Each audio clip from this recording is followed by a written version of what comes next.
A game apparently 366 days in the making. The Stony Brook Seawolves and the Hofstra Pride in women's lacrosse ready for action at Kenneth P. Laval Stadium. Good afternoon, ladies and gentlemen. Zach Wilson along with Ken Fermin giving you Stony Brook women's lacrosse action live on 90.1 FM WUSB Stony Brook. Ken, these two teams were supposed to play each other last year on March 24th, so as I said, 366 days in the making, and after their chances to play were squandered apparently last season, they'll have another chance, another go. Yeah, these are two teams with a lot of history. Obviously, you're looking at the two most successful collegiate lacrosse programs on the island, both men's and women's. You think lacrosse, first thought that comes to your mind is either Hofstra or Stony Brook. So many players over the years on both sides of the programs. Their levels of success that they've been able to achieve, especially over the past 10 years or so. Again, these two teams, here in the women's side, focusing on for today, I got a Hofstra team that's been very successful, especially in the CAA tab to win it again this season. Stony Brook, reigning, defending, 6-time American East Conference champions, looking for their 7th.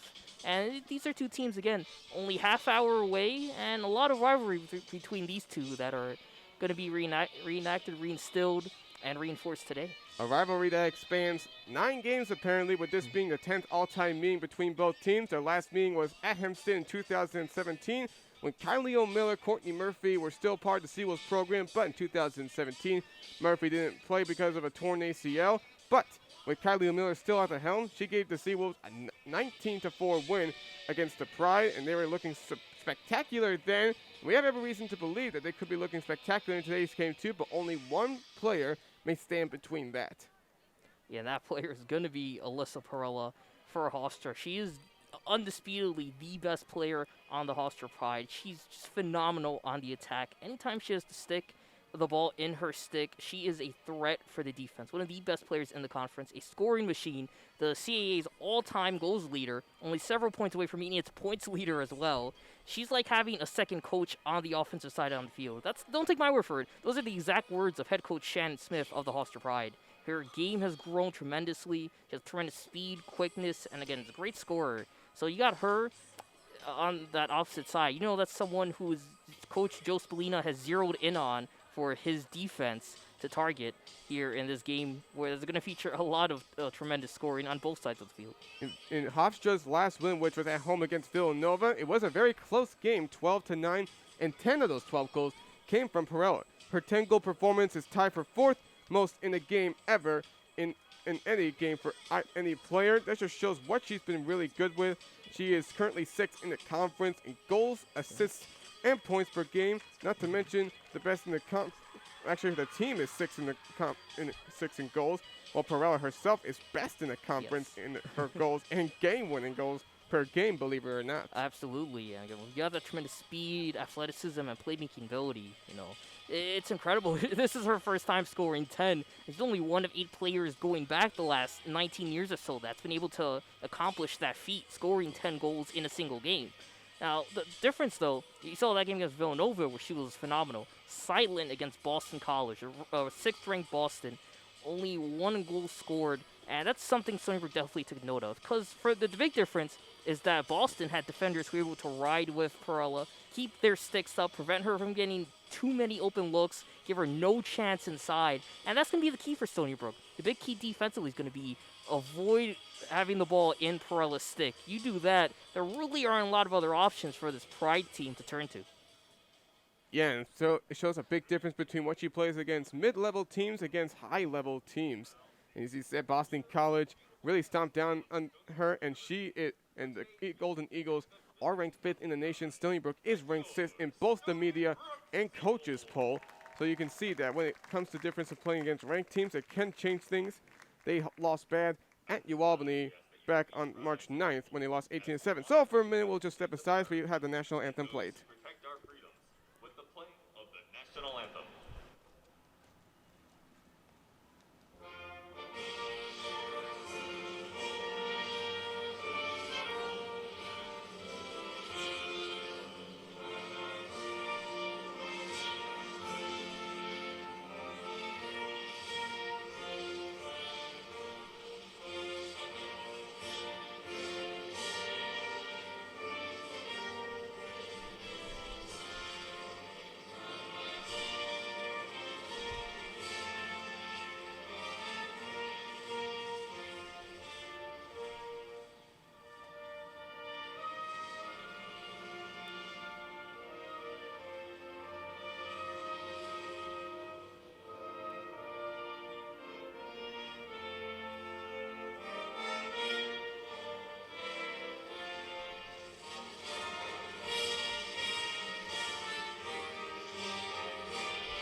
So that was the national anthem, and right before we got into that, we were talking about Hofstra's loss against UAlbany. And speaking of UAlbany, the Seawolves are coming off of their 18-11 win here at home against the Great Danes, where UAlbany had a lot of comeback attempts to show, but Stony Brook fended off every single one of them. A 5-goal run for the Great Danes that spanned between late in the first half and early in the second half, but Stony Brook being able to fight off of it, including a 6-goal game for Allie Kennedy and a 7-assist game for Taryn Miller, right at the height of what they are usually best at. Yeah, when they have season highs like that, more often than not, Stony Brook's winning that game.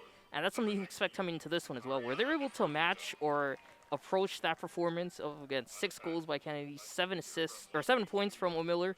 There's not a lot you could do on the defensive side, or even the offensive side for Hofstra.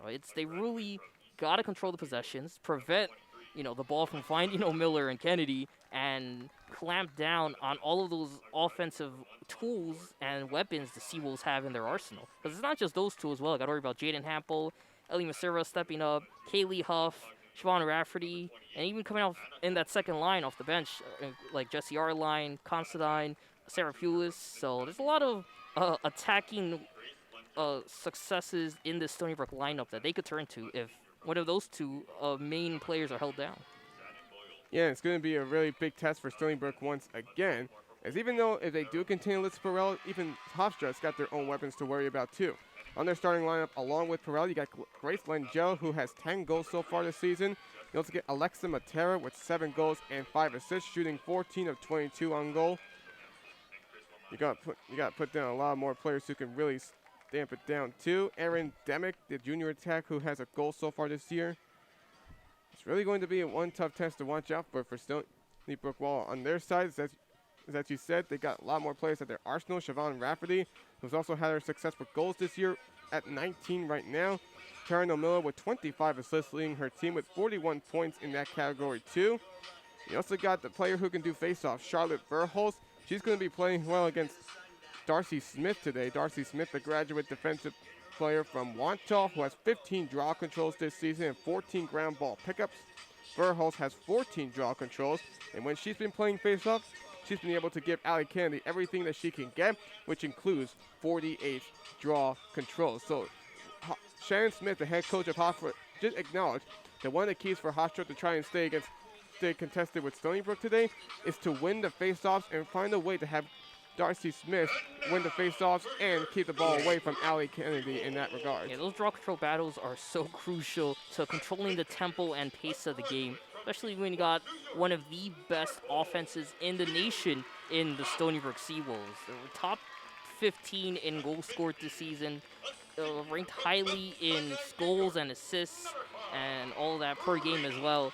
And looking at these two teams, Stony Brook is one of the best at getting those draw control battles. And that's been a big factor in setting up the team offensively for going on not only getting scores, but going on offensive runs as well. And for a Hofstra team trying to snap that 3-game skid they've had battling Joe Spallina's Seawolves, they've got to limit the Stony Brook offense.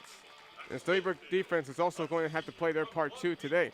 Been doing everything that they can today. Gave up their third most goals in this season to UAlbany at 11.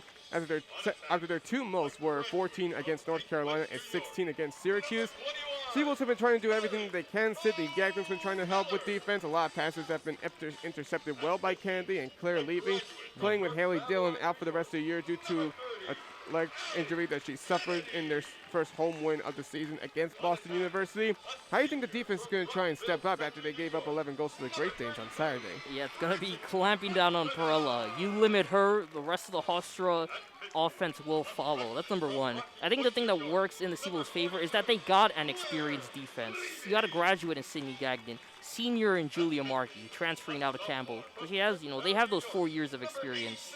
And, that's paired along with, those two-way midfielders like senior Allie Kennedy, like, as we were saying, Claire Levy as well, who's the youngest, actually, the freshman in that defense. So, again, having that experience, having that knowledge and ability to kind of know and predict what Hofstra is going to be throwing at you, it's going to benefit Stony Brook for sure. And really, as long as they're able to limit the attempts inside Hofstra is going to get, I think the defense should be fine. final non-conference game of the season for both the Seawolves and the Pride. After this, both of these teams are playing conference games throughout the rest of the regular season. After this, Stony Brook hits the road for 3 games. The first of their 3-game road trip will be on the 28th at Hartford at 11 a.m. Their next home game is going to be here on April 16th in a doubleheader with men's and women's lacrosse, both teams playing against the Binghamton Bearcats. And for Hofstra, they will head home on April 3rd for their first conference game of the season, hosting Drexel, who is playing UAlbany at this very moment. In for goalie, you got Cameron Halsell as usual for Stony Brook. She has made 43 saves and allowed 57 goals this season. And the Hofstra goalie is number 3, Jess Smith, who is from West Babylon and has allowed 63 goals and has gotten only 33 saves this season. A large margin that Stony Brook is going to have to try and take advantage of by being able to ramp up their offense to the best they can. Stony Brook had 19 goals the last time they met Hofstra. How do you see Stony Brook getting back to that same number of goals again? Well, 19 is the same number of goals allowed by Jess Smith against Boston. So Stony Brook looked at the tape and how that game went, and they got to replicate a lot of success. So work in the inside, find holes in the Pride defense. They're known for letting the left side of the net, be a little open, having space there. Seawolves got to capitalize on that, especially when they work it behind the X and find those outlets, find those open holes for the quick pass, quick shot attempts. Again, Boston was able to put up 19 on Smith. Stony Brook could easily do that. They've hit that mark twice this season, and were close to it last time out against the Great Danes. It's a cross-island rivalry that we have not seen since 2017, and a rivalry that we were supposed to see last year on March 24th, but both of these teams never got the chance to play each other last year due to COVID-19 ending the season on March 12th, apparently. Yes, on March 12th, but now both these teams are really excited to be back and doing what they were hoping to do. We would have probably seen about the same players last year that we are seeing right now. Perella was a junior last year. She's a senior. Yeah, only 2 key departures for Hofstra. One in goalkeeper Sarah Grosio, who played 12 games but didn't have too many opportunities in between the pipes. And the other on the attack, Mary Kate Garrity, who would have been supplemental for this Hofstra attack, although they do have 53 goals scored this season. So it's not too big of a hole that they weren't able to fill. So Charlotte Verhulst winning at the logo for Stony Brook. No tape on her left leg, which means that she has started to get herself really healed. And as Darcy Smith for Hofstra comes to the logo as well, we are underway. We are about to get underway. Stony Brook and Hofstra and Women's Lacrosse live on 9.1 FM WUSB. Stony Brook, Zach Wilson, and Ken Fermin giving you action from Kenneth P. Laval Stadium. As Verhulst and Smith get themselves set with the ref giving the ball in both of their sticks. Waiting to set it up well, and waiting for the whistle. The ball goes up in the air, and the draw control is won by Allie Kennedy, and she gives Stony Brook first possession of the game. As Allie Kennedy will get it right into Hofstra territory. She'll give it to Siobhan Rafferty, and to her right for Reina Sabella. You'll get yourselves in a 4-2 formation with Bridget Constein in the backfield, in the back of the cage.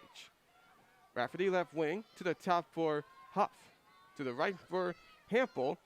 She'll move out to the right corner of the fan. Now she'll go back to the cage for Constantine. Looking to set someone up. That's where Tara Miller usually is, but she is on the field today too. Huff had the ball knocked out of her stick, but she draws a flag in ensuing action. Hart will reset the ball at the 10-yard line. And the left wing of the fan, she'll go to the back for Considine. She'll try and set a pass over. No one's available. To the top of the fan, she'll go to Rafferty. To the right wing is Hampel with 43 on the shot clock. Considine now with the ball back at the cage, looking to spin around. She'll move over to the left, trying to set up a pass. She'll go inside over to Candy. Tried to get a pass, but it wasn't on par. And the loose ball is picked up by Jess Smith for Hofstra.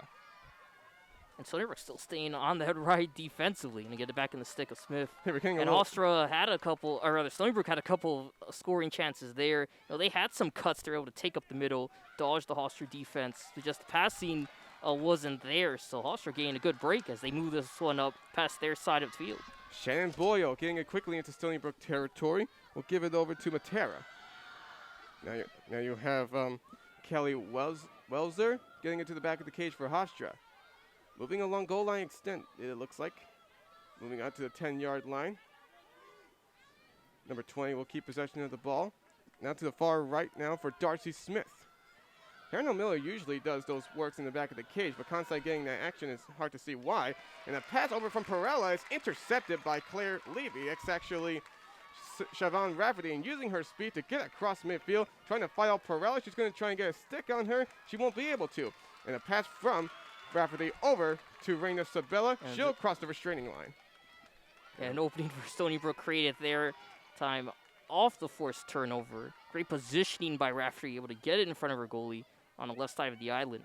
Constantine trying to play Taryn Miller's role. 2.5 minutes gone by in the first half. It's scoreless. Jane Hampel with the ball, moving near the back of the cage. She'll give it to Constantine. She'll try and set up another pass. Won't find anybody available. She'll have to dump it back out to the left wing. Kennedy will set. She'll push herself inside. It's actually Kaylin Hart taking her shot, and it's blocked away by Jess Smith. And Smith didn't have to move much that time. Kaylin Hart with the overhand shot, trying to get it towards the knees of Smith, but Smith able to extend her stick and prevent that one from getting past her. Ashley McDonald will be able to cross the timeline, and she'll fire it over to Walzer. Walzer will get it back into Stony Brook territory. It's good plays that Jess Smith has been able to set up. Of course, that was just the last one that she actually had to do herself. The first shot on goal attempt wasn't really after Bridget Constantine's pass to Ali Kennedy wasn't completely on par. So as Hofstra will reset, Taylor Manella will give it over to Katie Whalen. Whalen with the ball, guarded by Huff. Goes to the left wing of the fan, trying to set someone up. She'll go over to her right. And it's over to Matera. Matera tried to get over to the back of the cage. And Matera had to shoot that one off balance, going from left to right. And that was the bouncer attempt, but that one sailing past the right side of the cage. Hofstra will retain possession. Matera tried to get a pass from her, but it's picked off, and it's picked up by Kaylee Huff. Great stick work by Huff with the stick check that time, popping that ball off the top, inside of the player's stick. She'll get it, and right in Stony Brook territory, there is an opportunity for Taryn O'Miller to get a shot from the left side of the cage, but it's a foul called against Hofstra, and we'll have a free position opportunity courtesy of Bridget Considine coming up. Stony Brook shooting about 49% on their free position opportunities, converted 28 this season compared to just 5 of Hofstra. And Considine with her lower right-hand shot, it's saved by Jess Smith. And another good stop by Smith, got her stick down in between her legs where the shot was headed. However, on the clear attempt, looks like this one's rolling, and fortunate save there by Darcy Smith, the captain, keep that one in play. Fortunate enough, before the ball had a chance to go out of bounds, Hofstra will get it right into Stony Brook territory. And some shots for Stony Brook have not been able to get inside, get past Jess Smith. The Pride moving quick, that was a risky clear. Well, they ended up successful because when you got that Stony Brook offense on the attack, you want to get them off the field as quickly as possible. Make those middies and make those defenders work. Whalen with the ball against Huff. Out near the 20-yard line. She'll go to the left for Matera. Matera getting well guarded by Huff too. She'll go over to her left for Walzer. Walzer over to the left. Tried to get a pass that went out of bounds. Tried to find Perella. She couldn't get a good stick on it. It's another turnover on Hofstra. Yeah, 5 minutes into this contest, and the story has been defense stepping up, and that's a good sign for the Pride after letting the 3 quick goals go through the first 8 or so minutes in their game against Boston. Stony Brook back in Hofstra territory after Poulos makes the clear. Kaylin Hart in the right corner of the fan. She'll get it over to Poulos, who nearly had a shot inside the arc, but she was well guarded, double team. She'll go out to Kennedy. On your best goal scorers to try and get an open lane, but nobody's been available yet, neither Kennedy nor Rafferty. Considine back at the cage on the left side. She'll move it back over, and foul called on Hofstra. Yeah, that time on Sabrina Cristolero, as we're going to see another free position opportunity here, I believe. I think it's an indirect one behind the cage. It's hard to see. Yeah, it's Ellie Macero that will take it from the end zone. Goal line extended. Along the yellow line, she'll give it over to Considine. Considine out to the left wing for Kennedy, looking for somebody inside. She'll take it in herself. No, she got well guarded. She'll have to move back out. It's turning around. She'll take her shot that went wide, high, out of bounds. Considine was the closest, and Considine will keep it in Stony Brook's possession. Considine tried to push her way in. She found an open Kennedy, but she wasn't open. Considine will just have to move. Will take it inside herself. She'll take her shot, and she scores up her left-hand side. And Bridget Considine, after having a few attempts in these first 6 minutes of the game, gets Stony Brook drawing first blood. It's 1-0 Stony Brook, 24-14 to go in the first half. And Constantine doing it herself, trying to be the passing playmaker, and took a great screen behind the cage by O'Miller. First fake to her right, then went to the left. Found an opening there, just creating some space against defense. Not a lot against this tough Pride defense so far, but just enough breathing room for Constantine to get just in front of the goal circle and fire off a top shelf shot against Smith, getting a pass to her right shoulder for the goal. That was Constantine's 4th goal of the season. That puts Stony Brook up 1-0. And it looks like after all the action that she has gotten these first 6 minutes of the game, Jos Bonilla is entrusting her to get an increased role in this game. We've already seen Taryn O'Miller have some action so far, if she is part of that starting lineup, which she is, of course, so there's no injury for her. Otherwise, that wouldn't have been a big hole. You know, when you got a local game like this, a lot of local players on both of these teams, you know, they know each other. This isn't just through college. It's going back to high school, facing each other so many times. So you kind of got to look, you know, for that next player to step up when everyone kind of has a feel for how everyone else on that field is playing. On the second faceoff of the game, draw control won by Chris Dodaro, and a foul called on Stony Brook immediately as Chris Dodaro will get it right into Stony Brook territory. Chris Dodaro with her 8th draw control win of the season. Hofstra has the ball. It'll be Whalen with the possession. She'll get it out to the right of the 20-yard line for Matera. Matera with the ball getting guarded well by Huff. Good defense. And Matera has to roll with Huff switch with Levy. It's over to the left wing is Whalen. She goes over to her left to number 19. No one's available. She had to go back out to Whalen. Number 19 is Adriana Esposito. And tried to get a pass inside that goes tipped. And Mackey able to give it to Cameron Hull. Another great stick check by Mackey. That one popping it up off the inside of the stick by Esposito, as that one went straight to Hall. So great control there. Stony Brook's going to try to move this one up past the midfield. A lot of early looks defensively for Stony Brook as they're able to keep Hofstra scoreless in the first 7 minutes. 23-12 left to go in the first half. Stony Brook leads Hofstra 1-0. At the bridge, Constantine got the first goal of the game for either team. Stony Brook back in Hofstra territory. Ali Kennedy on the left wing. It will be Chris Dodaro tailing her. Should go to the top of the perimeter now for Huff. Now to the right wing of the fan is Hampel. Sees some open space. She'll go to the back of the cage instead for Constantine. Constantine trying to set up an assist. Nobody's available. She'll spin around herself. She'll take a shot and she scores! Upper left-hand motion. Constantine strikes again. Her 2nd goal of the game into the 2-0 lead now for Stony Brook. And Constantine doing work on the inside, right in front of that goal circle.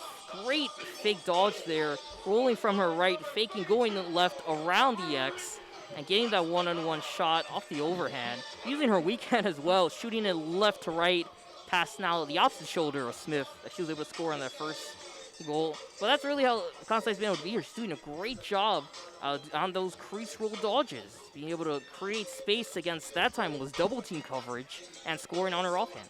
Well, this is something that we don't really too often see. Usually we see Taryn O'Miller in these situations, but Constantine getting some good looks. Yeah, today with 3 goals, already got 2. In 2019, scored 9 goals and had 10 assists. You're right, she's definitely more of a passing type player. Although again, so many local kids, it's not necessarily surprising to see someone in that role have to step up. It's interesting, she's getting some good pointers from Constantine. She and O'Miller in their final season at Stony Brook. Another face-off. And it's picked up by Claire Levy. Let's quickly add to that as well. Bridget Constantine, her father John, played lacrosse at Hofstra. Sister Emily played lacrosse at Hofstra. And Claire Levy was riled around. She lost the ball, and so Stony Brook will keep it on the foul called against Hofstra. So Hart will get it back into the Seawolves zone. Hofstra zone, pardon me. Hart, the right wing of the fan. She'll go to her left for Hampel, and they'll set up in a 3-2-1 formation. Back of the cage, it's Constantine playing a good role so far. She'll go out to the left wing for Kennedy. Kennedy trying to set up a play. She sees an open hole, but there's no room inside the arc. She'll have to dish it back out. Thinking about it? No, she'll go up against Chris Dodaro, getting double teamed as she had a chance to go inside, and she'll have to go back out the left wing. Trying to roll dodge, but Chris Dodaro and the defense of Hofstra isn't fooled. Great sliding by the defense. And Hart with her shot that went wide on top of the cage, and the closest was Ashley McDonald, so Hofstra will get the ball back. Yeah, Hart tried to bounce it that time, I think through the wickets of Smith, but too much air on that bounce, went over the cage, sailing over everyone's head. A blast that went really high, but still in possession of Hofstra, as Perella will be able to get right into Stony Brook territory for Ariana Esposito. Now she'll dump it over to Whalen. Whalen will try to get a pass over herself and really tip, but that wasn't a scoring opportunity for the Pride. They had a player open right in front of the circle and trying to go down on the inside cut, but unable to maintain possession of that one. Could cost them a goal. And there was a shot attempt by Kaylee Fiola, but that went wide, and the ball that went out of bounds, it stays with Hofstra, as it looked like it was Jackie Gady that may be in the last, and refs blowing another whistle. And that was Fiola on the original shot attempt, who, had a chance a bit earlier as we're approaching the 9:15 mark of this game played. Stony Brook still leading 2-0. Hofstra looking to get on the board. Matera with the ball left wing of the fan, guarded well by Levy. She'll go out to the left, going inside over to number 19 with her shot that may have been blocked by the stick of Hustle. Hofstra will retain possession after Langella able to pick it back up. And that was Perella, and we saw two Seawolves defenders right at her. We still see it there. They were able to force the turnover off the pick, and Ali Kennedy scooping that one up. Pass meant for Perella, went had stick on it, but it went right over her head. Fast break chance here. And Poulis had herself knocked down right at the top of the arc. Yeah, Crystal Darrow from the foul call. Down on the 4-on-3 fast break chance for the Seawolves. All Crystal could do was push Pulis down. So Sarah Poulis will reset action from the top of the fan, so no free position opportunity. Kaylin Hart to the back of the cage for Considine. She'll move over to the left of the cage. Looking to push her way in. Didn't see anybody available. She'll go to the left wing of the fan for Kennedy. Kennedy trying to set up a play, trying to use her speed. Hasn't gotten her into a shot attempt yet today. Rafferty to the right wing for Hart. Hart missed a shot attempt. She's looking to push herself inside once again with another shot, and a score! A lower left-hand attempt that goes past Jess Smith. Not too much speed as usual, but it's Hart's first goal of the game, and it's 3-0 Stony Brook with 19:41 to go in the first half. Yeah, Hart with a fake dodge going from left to right on the cut inside, getting close to the circle, was able to beat Anna Kaufman, the junior defender, coming out of Wantagh. However, Hart, again, at that last second, I think the Wantagh native Kaufman may have gotten a bit of her stick on it. That was a low shot at the feet of Smith, but that one took a fortunate Stony Brook bounce off the left side of the pipes and rolled to the back of the net, giving the Seawolves a 3-0 lead through the game's first 10 minutes. Oh, this is a really good start for Stony Brook, getting 3 goals in the first 10 minutes of this game, not allowing anything for Hofstra yet. Defense playing out well after forcing 5 turnovers on the Pride. Stony Brook with 1 turnover and 3 caused turnovers. Yeah, Joe Spleen's going to be happy. 7 shots for the Seawolves through the game's first 10 minutes. 5 of them on goal. Only 1 shot on goal for the Pride. After Darcy Smith got her crack of playing faceoffs, it's going to be Katie Whalen instead. She currently has 13 draw controls this season. Verhulst sizing up against her this time. 4th faceoff upcoming in this game. Draw control being fought for, and looks like Hofstra's going to win it up. It's Alyssa Perella. Perella has 12 draw controls now this year and breaks out the double team, and she'll split it right into Stony Brook territory. Double team of Seawolves couldn't even get set. Verhulst tried to get a stick on Perella. She just flew by the little opening in between the two Seawolves defenders of Hart and Verhulst. Patel at the 20-yard line. She'll move over to the left wing of the fan to the left corner, and she'll see Esposito that she'll go over to Whalen. Almost thought about going for a long-range shot, but she'll stick with it at the right wing after there was no room available. She'll move near the right corner, going over to Esposito once again. It's actually Angela. You got Matera left, moving to the left wing. Huffgart trailing her down. She moved over to the top instead for Whalen. 42 on the shot clock. Whalen gets over to the back of the cage for Langella, trying to set up a pass. Nobody was available inside the arc. She'll go out to the top instead for Matera. Matera moving to the left wing, Huff hounding her. Go over to the left for Esposito with a shot, and she scores. No, they're calling it off, an offensive foul. Yeah, right before the shot attempt, it looked like she was able to get her shoulder. Esposito, rather, put her shoulder down, charging inside for the shot attempt, and that time knocking down, I believe that was Markey, able to draw the foul and cause a turnover. Good goal on Hofstra that gets overturned after it looked like Rena Isabel was the one who was able to sacrifice her body. Kennedy using her speed and just wanted a chance to go inside the arc. A foul immediately called, and she'll be set up for a free position opportunity right down the middle of Jess Smith. And Alec Kennedy, one of the best players at free position opportunities, one of the best in the nation just at scoring. Jess Smith facing off against Kennedy. Kennedy going to get her first goal of the game. Going down the middle with a shot up her right side. She scores. Wait a second. Is that a good goal? No, it's not. They're calling it off. What's that all about? And right before the shot, looked like Kennedy might have gotten her right foot in the goal circle. Well, that was way unfortunate. Now, both goals for Hofstra and Stony Brook overturned.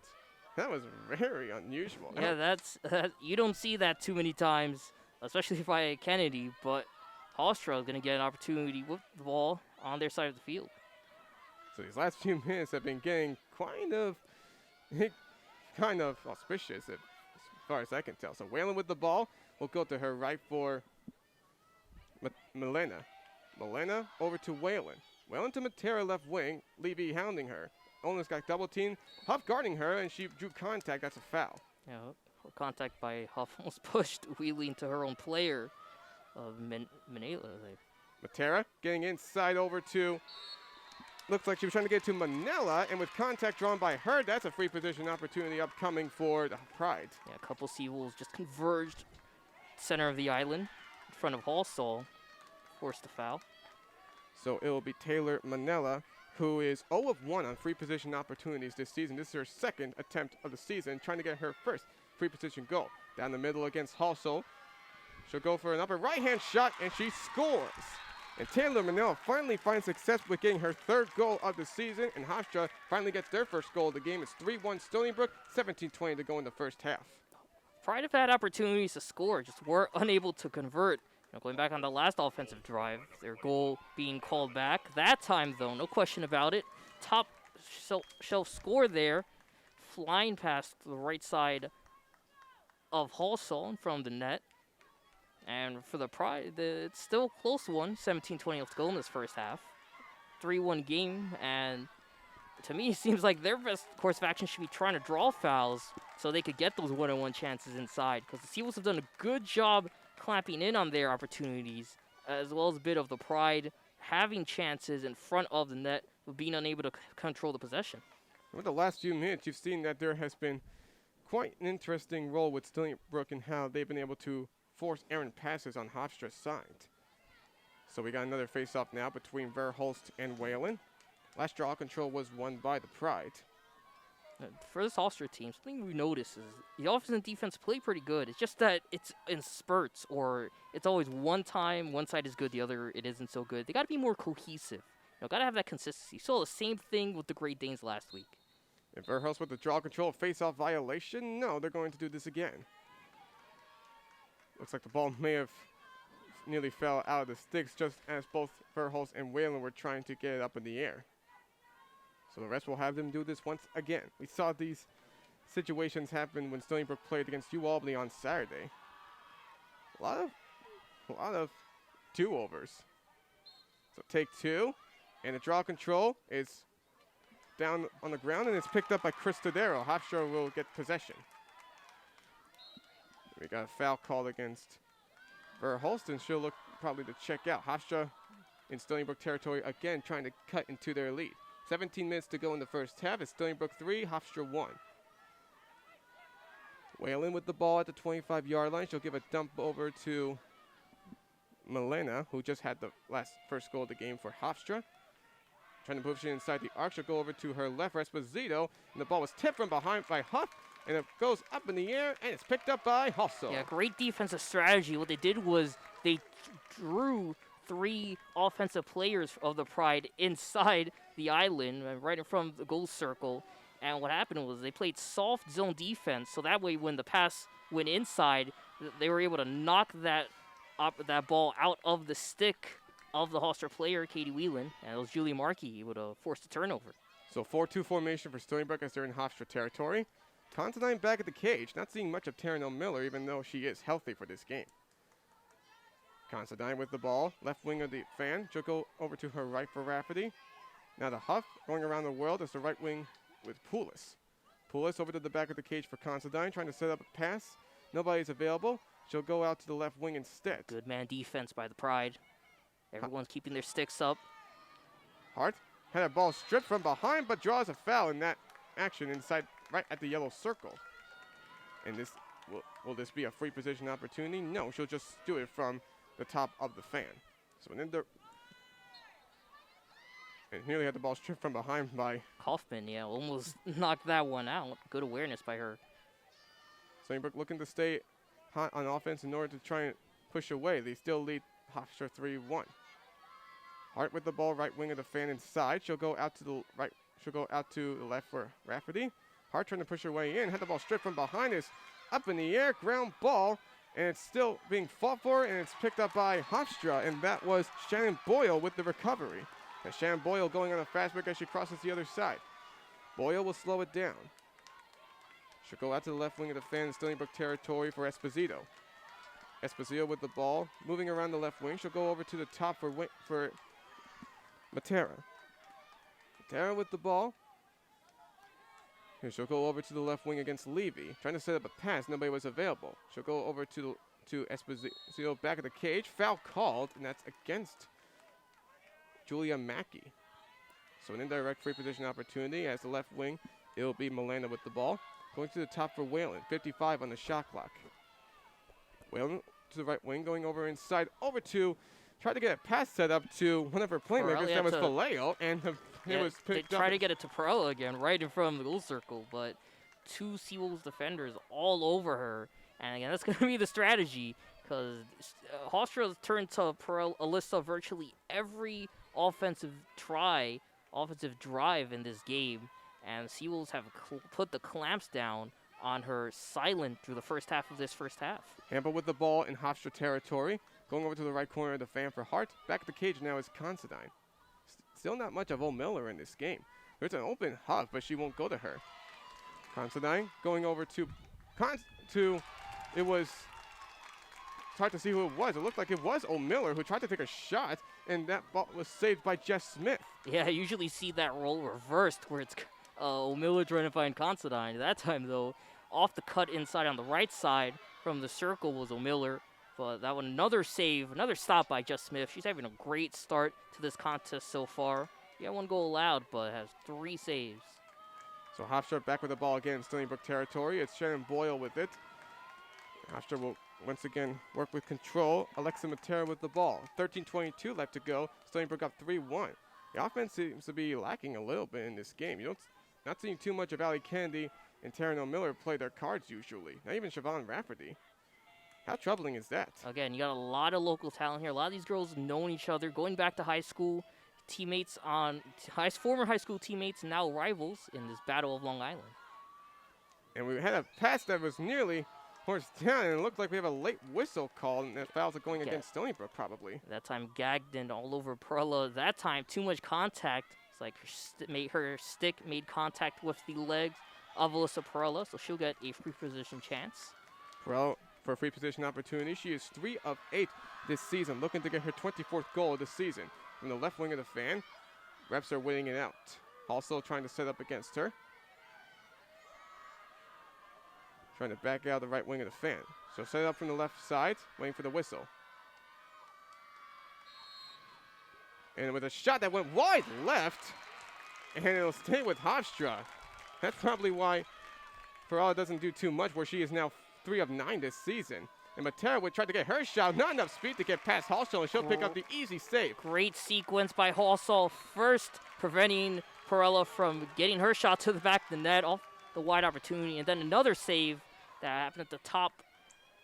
And a quick shot score goal by Kaylin Hart on the fast break up her right hand.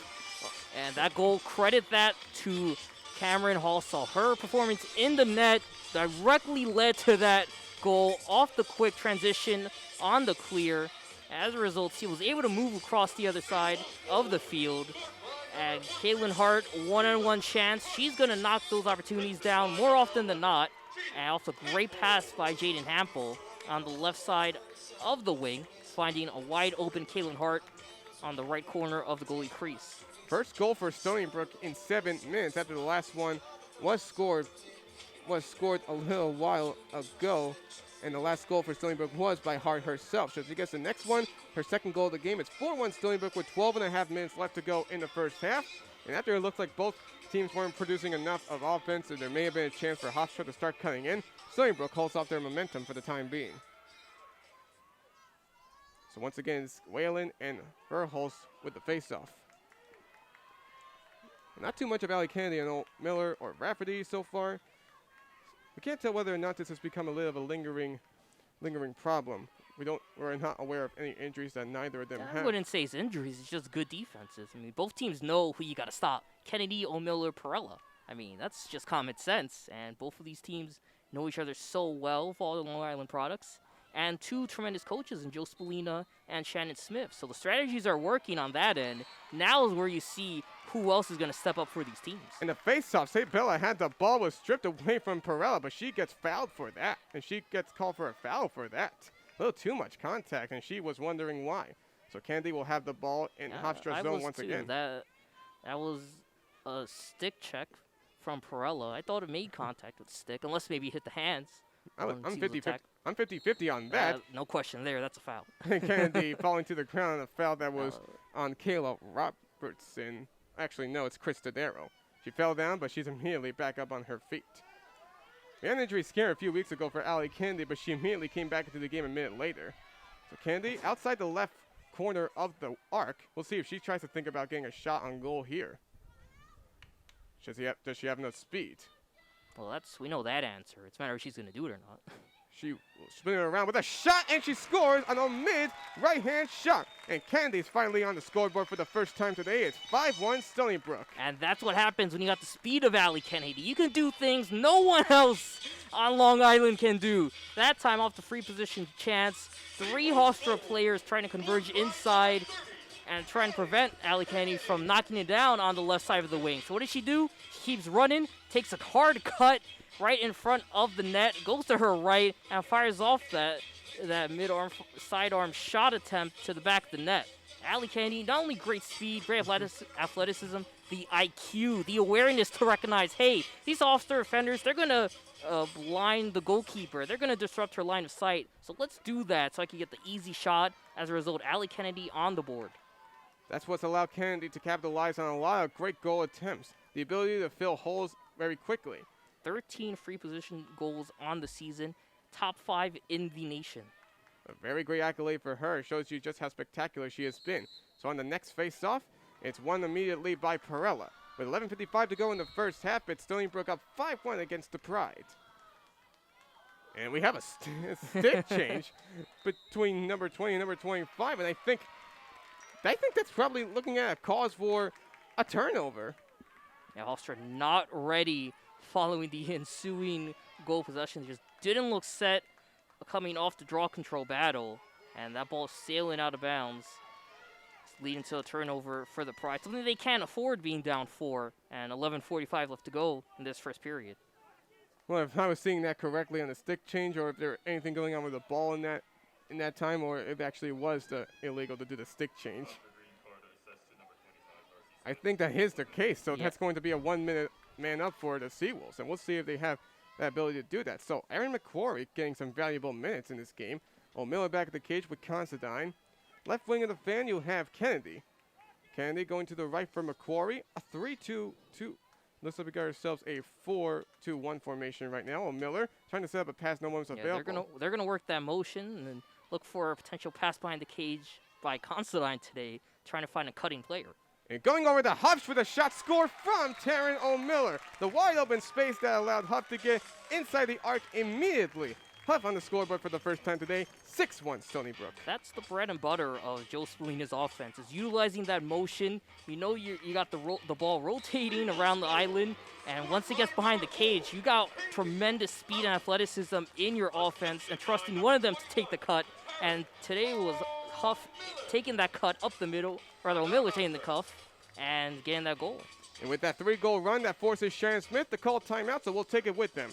11:12 left to go in the first half. It's Stony Brook up 6-1 against the Cross Island rival in the Hofstra Pride. Zach Wilson and Ken Fermin giving you Stony Brook Women's Lacrosse action live on 90.1 FM, WUSB Stony Brook. Now back to Matt in the studio we go for a game break.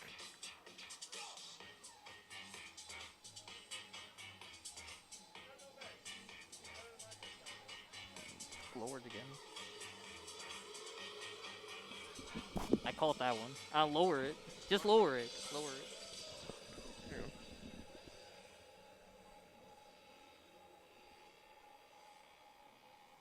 I called it, by the way. Come on. Yeah. That one wasn't rocket science. That one you kind of knew was coming once it's behind the cage. Especially when O'Miller sets it up. Right. Don't worry about O'Miller and Kennedy. They'll get their licks. I guess so. Yeah, it's just He hasn't these stopped. girls know each other for like 10+ years. You know, high school, club ball. You know. Hey, I trust Bellina and what he does with his team, and I can tell that they've been able to do good with it so far. Yeah.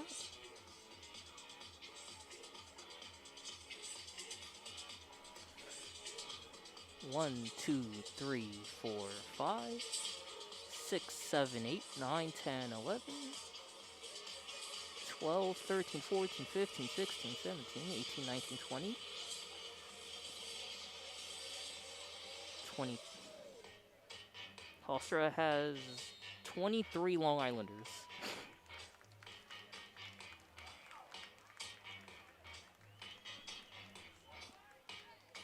And we are back at Laval Stadium with the Stony Brook Seawolves leading the Hofstra Pride 6-1 after a man-up goal from Kaylee Huff on the assistance from Taryn O'Miller has started to get Stony Brook a little bit more of a push after there were 7 minutes of no goals between both teams.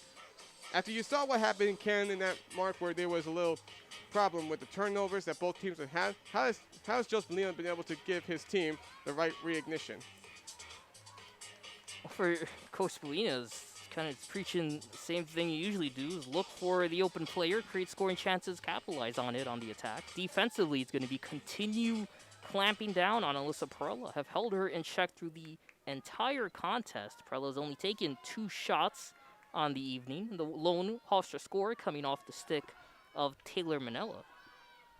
So once again, we got the 8th faceoff coming up between the Seawolves and the Pride. Whalen and Verholz once again at the Stony Brook logo. Stony Brook on a 3-goal run. Look at to make it a 7-1 lead. And they'll have to wait a little while to play on offense as Perella wins the faceoff. And it's interesting because it's a draw control battle. We've seen the Pride win 5 of the 8 so far in this contest. Even so, Stony Brook's defense has really played the part well. Yeah, And Bluff's rule whistle as Verholz checked out. they're doing a great job drawing Hofstra inside and forcing turnovers through stick checks and errant Hofstra passes. Everyone's keeping their stick up, forcing Hofstra to hold on to those possessions and maybe try to pass outside to the wing instead of trying to target the inside. So with Hofstra with the ball, Whalen left wing, getting guarded well by Levy. She'll dump it out to the right wing now for Matera. Matera with the ball, trying to spin it around. That's actually Langella with it. Langella going to the top now for Fiola. Fiola, and we have a foul called inside the fan. It's against Stony Brook. So looks like we got ourselves a free position opportunity coming up for the Pride, and that will be Esposito with it. Esposito looking to try and get a left wing from the left wing of the arc. Against Hofstra, she'll set up. Nobody's going to resist her that much unless Levy has enough speed to get to her. On the whistle, she'll take a shot that bounces off of Halsell's stick and goes out of bounds. Great stop by Halsell. And it looks like there by Esposito, that was a 2-step and a quick riser attempt. Halsell able to get the edge of her stick and bunt that one out of play. Hofstra retains possession with the shot clock reset to 90. It's at 80 as Esposito will retain possession left wing. Guarded well by Levy, she's tailing her well. She'll go out to the right wing now for Metella. To the right corner goes Langella. Back over to Metella. To the top now is Fiola. Fiola with the ball. Levy nearly getting to her. Right wing. She'll fire quick inside. Metella getting a quick shot, and that goes wide off the left wing. And it once again stays with Hofstra with 55 on the shot clock. And Huff was just able to get a stick on that for most of it. But that time, Hofstra showing a good offensive strike. Just unable to find a shot that's able to get it past Halsell. Metella over to the right corner for Langella. She'll go back to the right wing for Metella. Metella, Fangella. It's always a good rhyme. Esposito to the right corner now. And she'll find Whalen with it. Whalen left wing. She'll go inside the arc. But it's jacked around, and we have a whistle called 1 second after contact was made. Yeah, that was Kennedy there on the check attempt. That was more of a shove. So another free position chance for the Pride. They're 4th. Converted one earlier for their lone goal. Whalen on the free position opportunity. She is 0 of 3 this I year. think she's going to pass this one out. Looks like that may be the opportunity, or she'll probably take it immediately. She will, and it goes out of bounds, and it goes over to Stony Brook, as Sydney Gagnon was the closest to the ball when it went out of bounds. Good positioning by Sydney Gagnon, and a great, strong read by Cameron Halsall to read it well. Yeah, that shot was wide, but again, Halsall getting a couple saves on that last defensive drive. Stony Brook able to capitalize on a lot of wide shots on Hofstra's possession. 8:43 left to go. Stony Brook up 6-1 against the Pride. Thank you for listening in to 90.1 FM WSB Stony Brook. Zach Wilson and Ken Fermin on the call with Stony Brook women's lacrosse action at Laval Stadium. Stony Brook and Hofstra in a Lacrosse Island rivalry, first time since 2017 at the 10th all-time meeting, with Hofstra leading 5-4. Stony Brook trying to make their all-time record and even 500 should they win. At the top of the perimeter, it's Hamble with the ball. Season open Kennedy, not a good assist. She'll keep it herself with a shot that didn't have enough speed. It was blocked away by Smith, but picked up by O'Miller. Yeah, they wanted to draw Smith out of the circle. That was a low shot, aimed at the left side, at the left pipe, rather, as Smith able to get her stick out, but unable to control where that one was headed. And Hart with her shot, and she scores from O'Miller. Lower left-hand shot along the left wing of the crease against Smith. It's 7-1 Stony Brook. 7:58 to go in the first. Yeah, great cut that time from Hart, going from the right side of the wing towards the left, and even with her offhand, able to just put enough on it to bounce it past Smith on her right side. And Kennedy had a defender all over her. And as good as Darcy Smith was playing defensively, not good enough to prevent the pass. As Hart able to get another goal in this contest. Now another hat trick on the season. You know, Ken was saying before, I was a little worried that O'Miller wasn't getting too many looks behind and not playing that much on the back of the cage, behind the net. I don't think there's any worry for that now, because O'Miller's starting to get there. And even as you said, I mean, you don't need to see her doing it too much. Doc Considine getting some good looks before. She already has 2 goals today herself. And O'Miller 2 assists. Allie Kennedy 1 goal on the evening. So we now have the 9th faceoff coming up between Whalen and Verhulst, with Stony Brook on a 4-goal run. They lead Hofstra 7-1, 7:58 to go in the first. Faceoff won by Perella, and she's been doing a real good job with picking it up. She's got some good speed. And she gets it right at the right corner of the arc, but she'll move it back out, and she'll give her a chance. Raftery not giving her any breathing room inside the island. Gonna keep her in check, push her back to the top of the fan. Perel with no points or goals in this game. Stony Brook's been doing a real good job of being able to contain her. Same way Boston College did en route to their win at Hofstra on Sunday. So you got now Matera with the ball. And she moves it over against top fan, to the left for Perella. Going inside, that's Esposito with a shot, and she scores. And finally, Perella gets a point down, and she gives Esposito a good look inside the arc to get past Halsall. And the 4-goal run for Stony Brook ends as Hofstra finds their 2nd goal of the game. Yeah, the Zeewol's defense was so focused on Perella with the ball in her stick. She was able to find a cutting Esposito at the left side of the corner, cutting inside, and a great roll there by Esposito, able to get one-on-one with Halsall and fire off a sidearm shot to the left side of the net.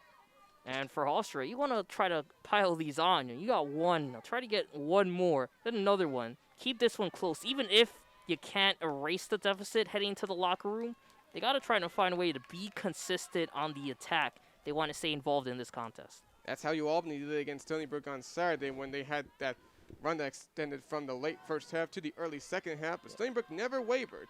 It's still a 5-goal lead for Stony Brook. They lead Hofstra 7-2 with 7:19 to go in the first half.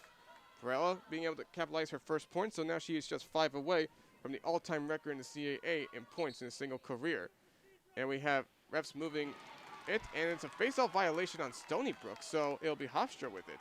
I think Verhulst may have been confused. Verhulst not too happy. He heard the whistle blow and thought, hey, you know, this is the time for the draw control battle. A referee decided otherwise. I'm not hearing any bird whistles down on the field, obviously, so there's no way to mistake it. So Hofstra in Stony Brook territory, as Langella will give it to Matera in the right wing, guarded well by Huff. Trying to use her speed to move in, there's nowhere to go. Perella with the ball, She's trying to push her way in, getting double teamed. Nobody inside, and the refs show a yellow flag. Yeah, they're going to call a foul on, I believe, Rafferty for her making some contact Didn't see with that many. Perella. I didn't really see that much contact. And the refs are blowing another whistle. One of the refs is going right along. Yeah, I think right they're along the gonna sidelines. decide if this is worth an extra player opportunity or not. We'll see. I don't really see anything that would indicate why, because it looks like refs may have a word with one of the people who is currently watching it from the Stony Brook team. Hearing the referee say 7. I think that just they're confirming it was Perella who was fouled. So it's Perella on another free position opportunity. After getting the assist for Hofstra, she'll try to get another chance for a goal herself. On the free position, so take a strike down the left-hand side, and she got it. I don't know how you stop that speed. Perella open, cutting down from the 10-meter mark, just striking down a shot past Hostel, just nipping the edge of the net, and getting Hofstra another goal about a minute apart from their last goal. So they just got to keep piling these on. Perella now responsible for being able to give Hofstra their last 2 goals, being able to cash in on an assist and a goal herself. So we were seeing some questionable whistles called by the refs that went in the direction of Hofstra over the last minute. That was part of a face-off and a foul.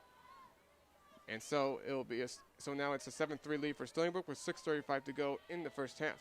Draw controls have been really important for Hofstra as they owning at 7-3, but they trail 7-3 completely in this game. Yeah, the problem is that they've won 7 of the 10 draw control battles, but they've committed 9 turnovers, and 4 of those were unenforced.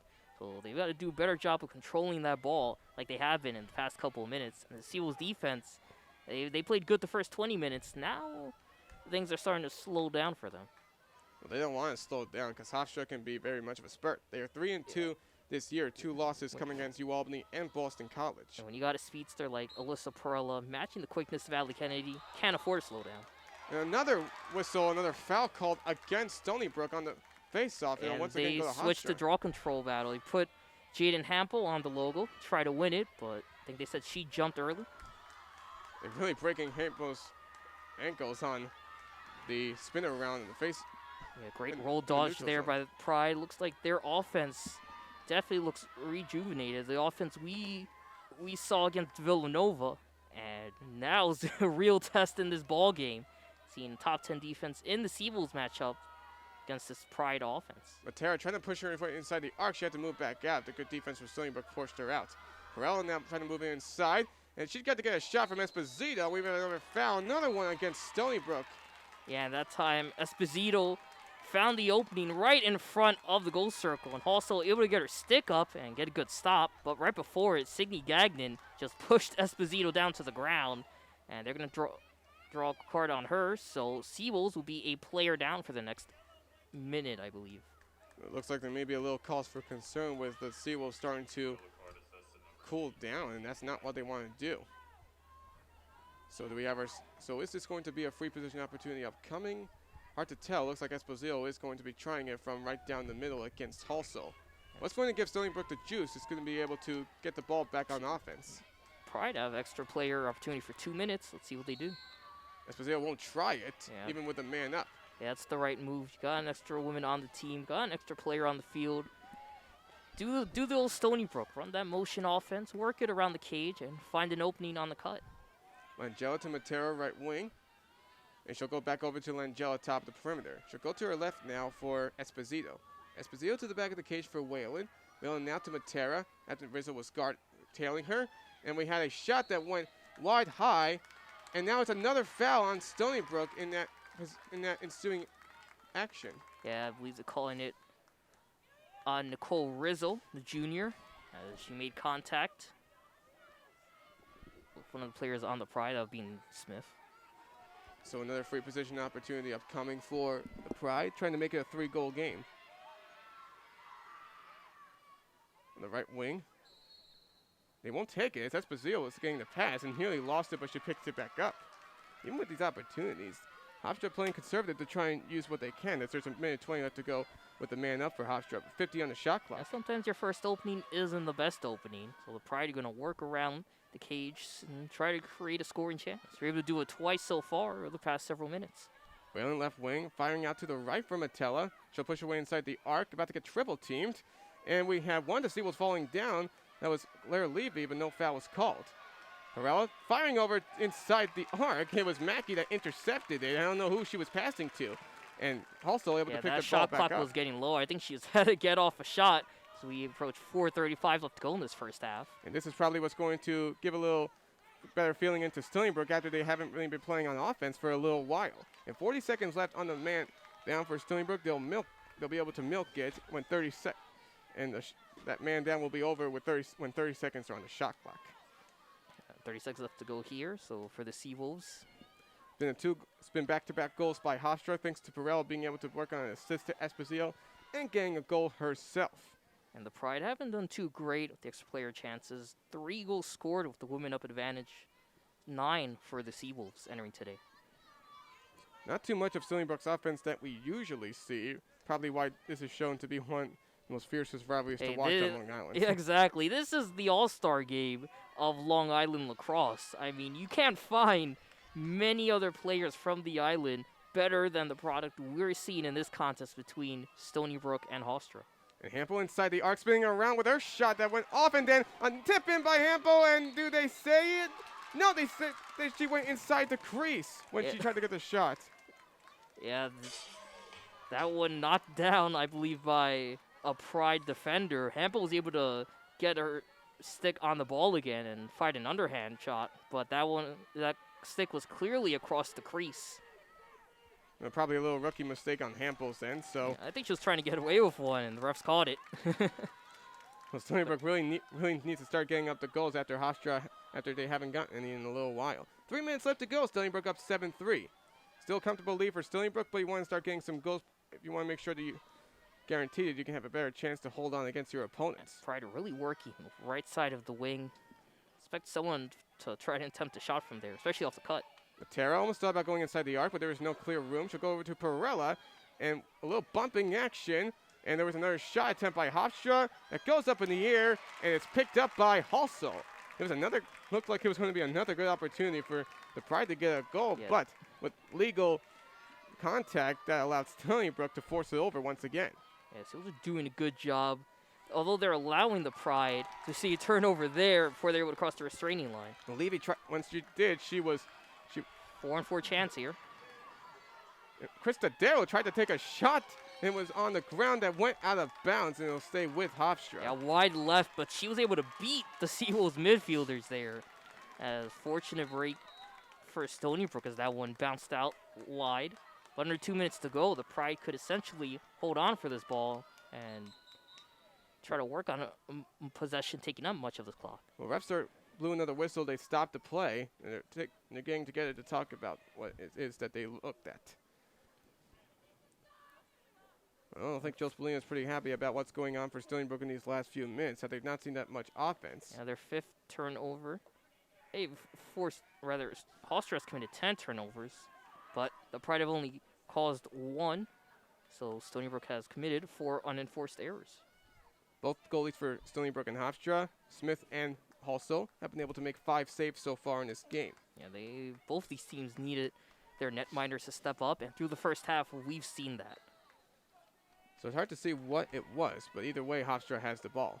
Langella with it outside the right wing, guarded well by Huff. She'll move to the left now for Whalen. Looking for somebody inside, no one was available. She'll go back over to Matella on the right wing. Matella with Huff hounding her. She'll move into the left wing for Whalen. Levy guarding her. She'll fire over near the left, over the left top of the half circle, the fan. She'll go back out to the right wing now for Matella. Matella will look to press in. No room inside. She'll get it back out to Langella. Langella with the ball, going near the goal line. Nobody was available either. She'll have to stick it with herself. Moving over to the left wing with 30 on the shot clock. Perella trying to use her speed, and they tried to get a pass inside that was blocked away, but picked up by Rafferty able to get her stick up there, and Perella didn't fire off that pass attempt too high, so Rafferty able to knock that one down. 20 on the shot clock. Metella trying to find something inside quickly. Perella with it now, trying to push it inside the rack. And Round takes a shot from wide distance, and she scores. That's an Alyssa Perella play. 3 defenders all around her, able to cut inside, beat 2 of them, and go one-on-one as a 4th Seawolves defender came rushing in on the left side. I believe it was Markey. Still not enough as the overhand shot sailing past Halsall, finding the back of the net. And now this Stony Brook lead is cut to 3 with under a minute to go in this first half.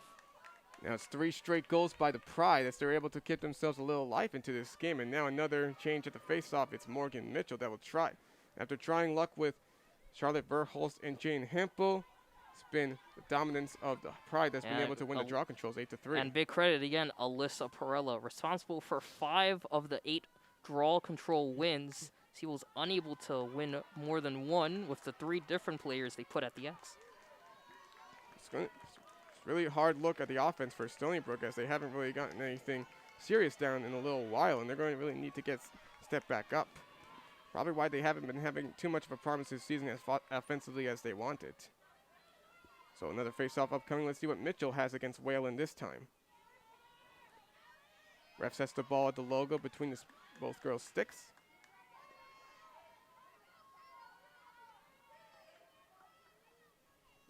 Waiting for it to set up properly.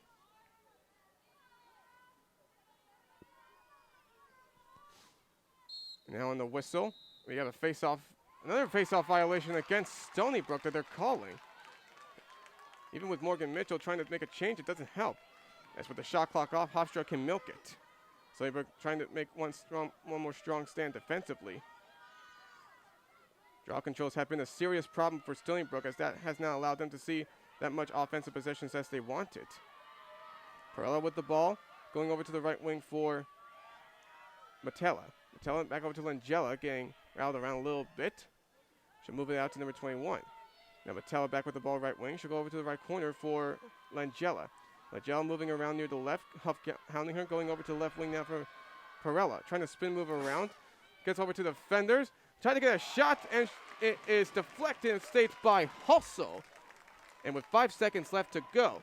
And Seals needed that stop. Perella fooling everyone with the cut, faking left, went right, and found an opening in front of the net for Katie Whalen. But Whalen just put too much air, not enough power on that shot, straight to the stick of Halsall, who kept down from sailing to the back of the net as Seals are going to take a 7-4 lead to the locker room. Well, it was a very, very close call by Cameron Halsall being able to make that incredible save. Also being able to work it well against Katie Whalen.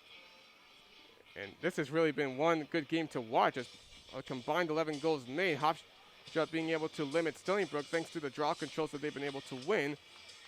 9-3 so far, and that's really something that Joe Spallina is going to have to talk to his players like Morgan Mitchell, Charlotte Verhulst, and Jane Hempel during the halftime. So we will take it as well at 6:01 right now, and we will be back on at probably around 6:07 for the start of the second half. At halftime, Stony Brook leads Hofstra 7-4. Zach Wilson and Ken Fermin giving you Stony Brook Women's Lacrosse action live on 90.1 FM, WUSB Stony Brook.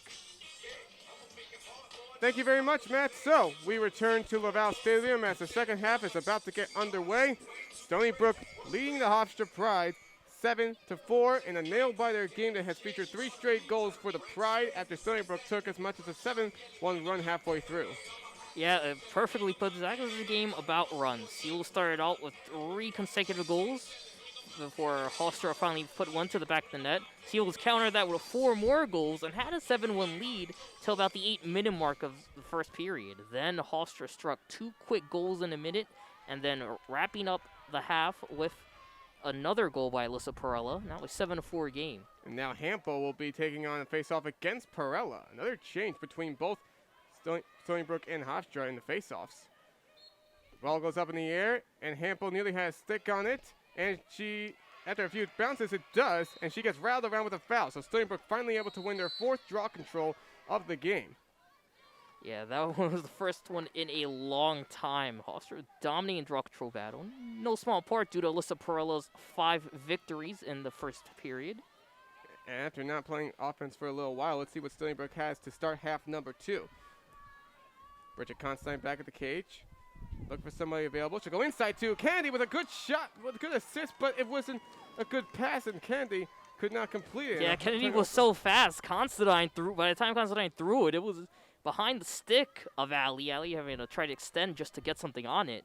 Another opportunity wasted by the Seawolves. It's not exactly what you want, especially for Constantine. The fact is, Yeah, she's having a good game today. 2 assists, or 2 goals and 2 points, along with 3 shots. Usually Taryn Miller is quite adept at being able to pick up those assists over to Ali Candy. If it was Miller, I probably would have said that was Candy. That would have gotten the easy goal. So Mattel with the ball in Stony Brook territory. Left wing going out to the top for Perella. Perella trying to jab step. She cannot. She'll go over to Matella. Now over to the top is number 21 going inside over to Whalen. She'll take a shot and she scores. And Whalen with the dodge there that time. Faking left, going right. Face dodge, able to fire off a shot on her offhand.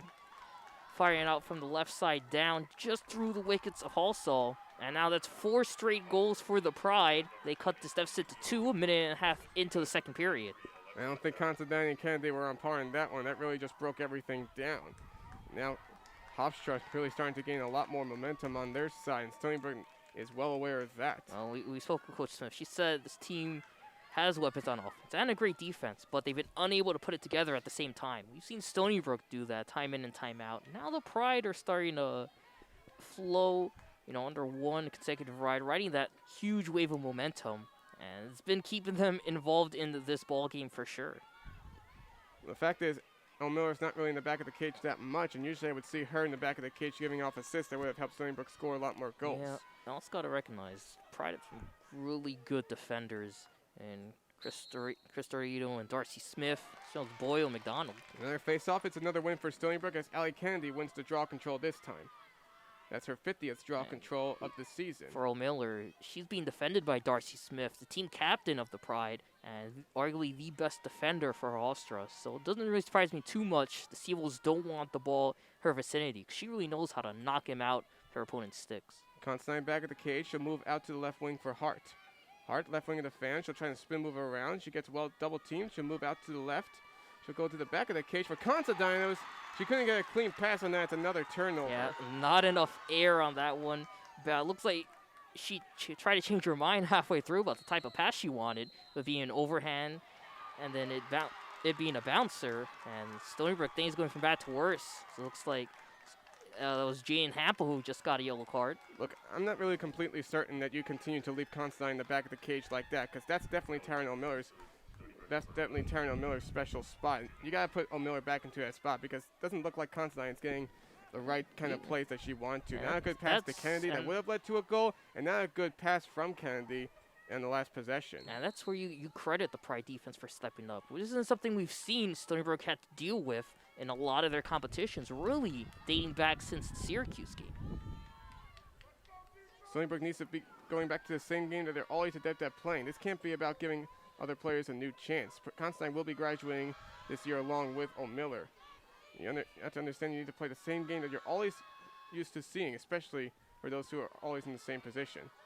And Hofstra looking to try and cut to a 1-goal game. Perella top perimeter to the left for Whalen.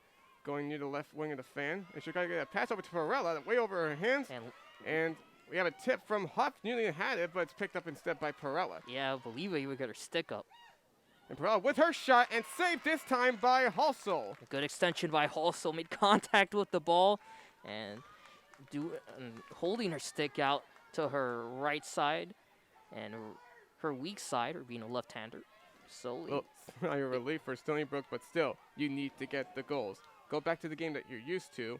Taryn O'Miller is still out there on the field along the back of the cage with Constantine. And Constantine in the back of the cage. She'll move her around, trying to spin move her around. She'll try to take her shot, and not enough speed. It's saved by Jess Smith. On the roll dodge from the crease. And good defense again by the Pride. And Darcy Smith, who was able to transition on the slide to cover Constantine.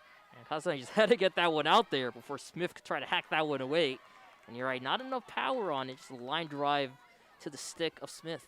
Constantine doesn't usually show off enough speed when trying to get her shots on goal. Well, Pride just keeping up with her, and the rest of this Stony Brook offense doing a good job on the slide and keeping their best players, really their best 2 defenders in Matura and Smith all over the Seawolves attack. 10 seconds left on the man up for Hofstra. Well, it'll be Matella right wing.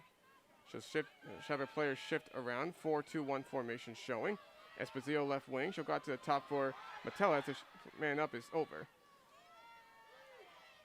Milena going over to Perella, trying to split past the double team, tried to take her shot. It was deflected, but now they're calling another foul. No, it's not. It looks like it's going to be against Hofstra this time, and Stony Brook will get it back. Yeah, offensive foul on Perella. She tried to do a sword dodge, lost possession. I think knocked the Seawolves defender down on the way. Hoff able to use her speed to cross right back into Hofstra territory, and she'll set it up to the right wing.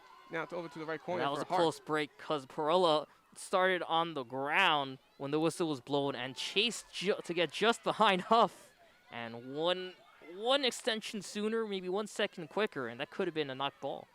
It was pretty much understandable with Stony Brook how they're using their defense against Hofstra today, but the offense has been in question for a little while. And here 5 minutes in on the attack. Let's see if they switch it up. And sticking with the motion for much of it. Hampel trying to switch around, goes over to Hart with her shot that went too wide, and it goes back over to Hofstra again. Viola drawing a foul on Huff. And there was an opening there from Hampel to Rafferty, and from the goalie's crease. Problem, though, was just that, again, an errant pass just a bit too high on that one. It's always important, again, to keep those passes high, get them above the defender's sticks. But that time it was Rafferty ahead of the Pride defense on the inside cut. Almost a chance for a quick goal transition, but that was a mistake we saw Hofstra make 5 minutes into the start of this contest. Matella, left wing, shot to back out, Levy guarding her well. She'll go over to the left corner inside the arc. She'll move it back out over to the left wing and perimeter. Perella, top perimeter. She's trying to spin move it around. She's double teamed. She can't find a way inside, being limited almost like Kennedy today. Milena with the ball, the top. She'll thought about Perella, but she was guarded well, so she'll have to move out. 40 on the shot clock. Seals defense keeping 4 defenders at the top of the fan, and 3 others, 2 right by the net for Halsall. It's been working for much of this game. Matella going to Milena. Almost thought about a long range shot, but she'll go out instead to Milena. Yeah, she was going to try to let one rip, and Claire Levy just put her stick all over it, broke down the attacker. 20 on the shot clock, going inside to number 12. Tried to take her shot, and it goes off the stick of Halsall back over to Perella. But 8 on the shot clock. Hofstra will have to hurry it up. Nope, they reset it. I think he may have hit the post as that one was wide left, so it's going to reset the shot clock 6 minutes into this period. It's going to probably continue to wear out Stony Brook's defense as Matera nearly reaching and Claire Levy, but no foul is called. Going on the pass over to Esposito. That shot went wide high, and it goes back over to Stony Brook. Great hustle by Halsall following the high shot. Recognized, hey, that one's going to sail over everyone's head. So chases down the errant shot, and Stony Brook can try to clear this one out, go back on the attack. Well, Ken, you said that Stony Brook has a lot of developed chemistry throughout the last years that even precedes a lot of these players' careers. Right, again, going back to high schools and club ball, these girls on both sides know each other so well, know their strengths, know their weaknesses.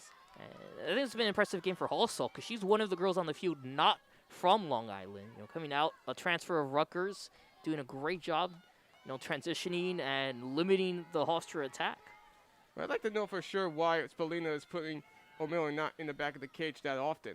Constantine now with the ball back of the cage, half the shot clock on by. It's at 45. She switches around. She spin moves around now. She'll take her shot, and she scores!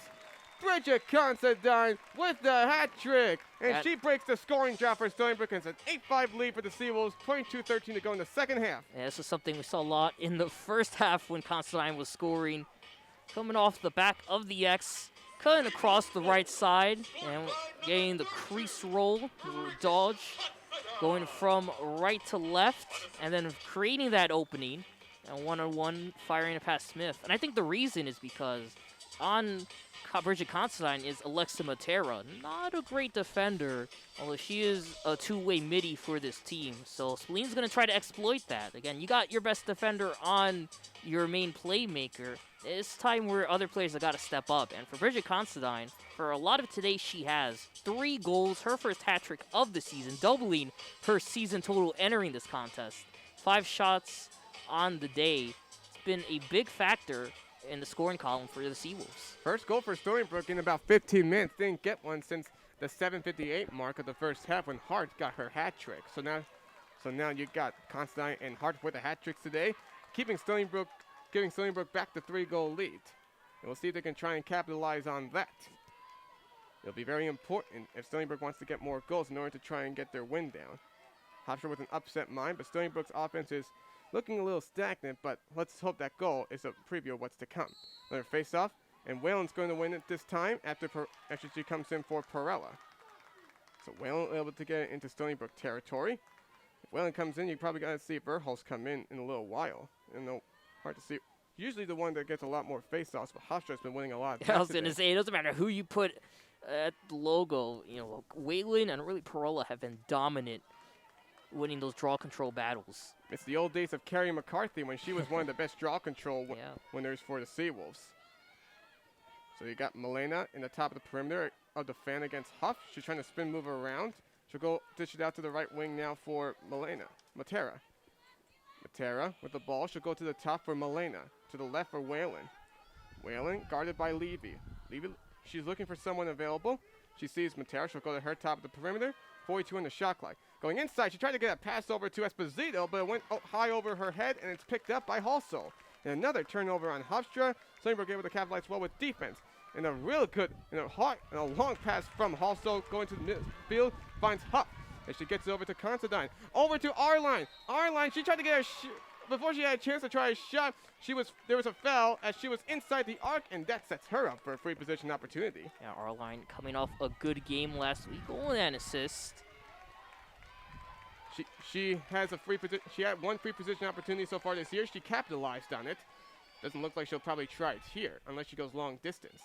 From the left wing of the arc, she will take a shot, and it's deflected, but it's picked up by Hart to keep it in Stony Brook's favor. Line drive to the feet of Smith. Had to knock that one down, but in the process, unable to control where that ball was going. Rolled straight to the stick of O'Miller. Seawolves get a second chance on the attack. Jess Smith is from Long Island, so she has really shown how strong she has been.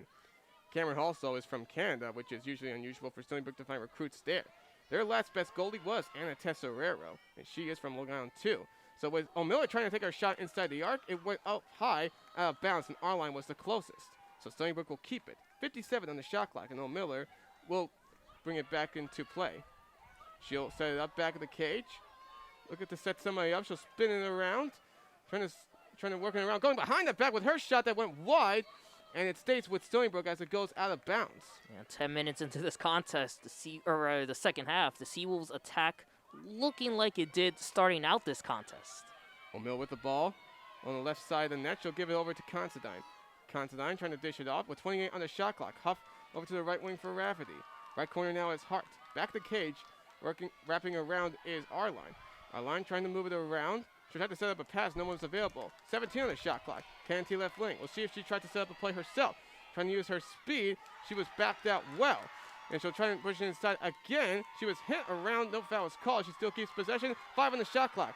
The Seawolves have to hurry it up. 3 left to go. Hart is going to try and hurry it up. She's just going to let it go out as a shot clock violation is called. Hofstra bench. That Hofstra bench is pumped up. And you don't usually have an Ali Kennedy stopper, but that time, Darcy Smith able to get the job done on the slide, really stepping up defensively. Along with Chris Dodero, who patrolled Kennedy for much of that defensive drive. Even with Kennedy's speed, she's been being bumped around cleanly by Hofstra today, and that's been able to limit her a lot. Only one goal in this game. These teams have not been shy with the contact. And Milena had her pass that went too high over her head, but not enough to go out of bounds. She recaptures it. Perella, top of the perimeter, pushing inside the left wing of the arc. She'll move it against Hart. Huff, no room to go, and she'll have to dump it back out. Good defense by Stony Brook against her. Perella left wing. Look at to set somebody up. No one's available. She has to go to the top instead for Matera. Yeah, it's trying to find a player cutting inside in front of the circle, but Seawolves defense doing a good job keeping their sticks up and breaking down the attack of Hofstra, controlling where that ball is going. Milena with the ball left wing of the fan. 30 on the shot clock. Perella thinking about her shot that went wide. Right, that goes out of bounds. Sidearm riser attempt at the left side of the fan. Hofstra going to retain possession, but Hofstra getting the pride, getting creative with their shot opportunities in spite of a strong Seawolves defense. And inside the arc, there was a chance for Hofstra, but they had to back out. Spaziel almost was guarded well. Perella now trying to push it around. 8 left to shoot. Perella may think about a shot. Tried to go a pass over that one. Goes out of bounds, and it goes back over to Stony Brook. Yeah. Probably just as good as the shot clock was just about to hit 3. Yeah, Esposito trying to get the ball in front of the crease, but Seawolves defense right in the Pride a whole way through. And we're seeing a great defensive display here from both teams. 17:35 left to go in this contest. Neither team going into double-digit in goals yet, as we're at 17:30 in the second half. Stony Brook still up 8-5 with the ball, trying to capitalize and try and get a goal off of it. Candy left wing of the fan. Nothing out of her too much after only 1 goal. Considine back over to Candy. Candy trying to switch it around. She gets well guarded around the arc. There's no room to go. Considine almost open inside the arc. Shannon Boyle doing a good job preventing cutting Considine from getting the ball on her stick. And we have a foul called, and it's against the Pride. Haven't seen a foul on Hofstra in a little while, and let's see if Stony Brook can capitalize off of that. Yeah, Kaufman kind of just Right wing, tugging the jersey of Hart there. right wing of the fan, Hart will set it up. Hart with the ball, moving around. She'll go over to her left for Rafferty. She'll go to the left wing for Huff. Huff to her left for Candy at the left wing. She'll set up. 36 on the shot clock. Stony Brook trying to find more opportunities inside the arc, but Hofstra's doing well with their defense. O'Miller left corner of the arc. She'll move over to the back of the cage. She'll look to set it up. Trying to spin move around Smith. She'll take a shot with the ground, and it was not enough, but now it's another foul, and it's going a yellow card that's against the Seawolves. Yeah, they're going to say, looks like it might be a slashing violation. It may actually be on O'Miller. Well, I don't see how that's even possible because she was just taking a shot on goal. That's not really something that makes sense. So it's 16:35 to go in the second half. It's Stony Brook up 8-5 and Hofstra with the ball. It's a 2-minute penalty for Taryn O'Miller. Joe Spalina is really talking to her as she sits down. So another man-up opportunity for the Pride. Stony Brook hasn't seen any man-ups yet in this game. Haven't been able to draw that many fouls. Hofstra doing well with their game, even though they trail. Perella with the ball at Stony Brook territory. She'll go to the right for Metella. Metella right wing. She'll go to the top for Perella.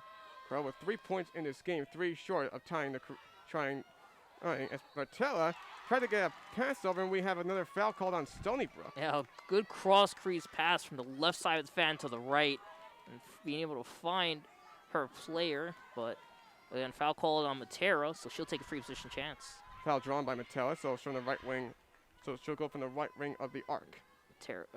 Hofstra with 5 free position chances on the evening. Only 1 goal from each team in this second half. Hofstra trying to break it with a shot and a score. It's Matera with the free position goal, and it's an 8-6 lead for Stony Brook with 16 minutes left. Pride staying in there. That time, quick shot off the whistle, connects at the left window, upstairs past Halsall.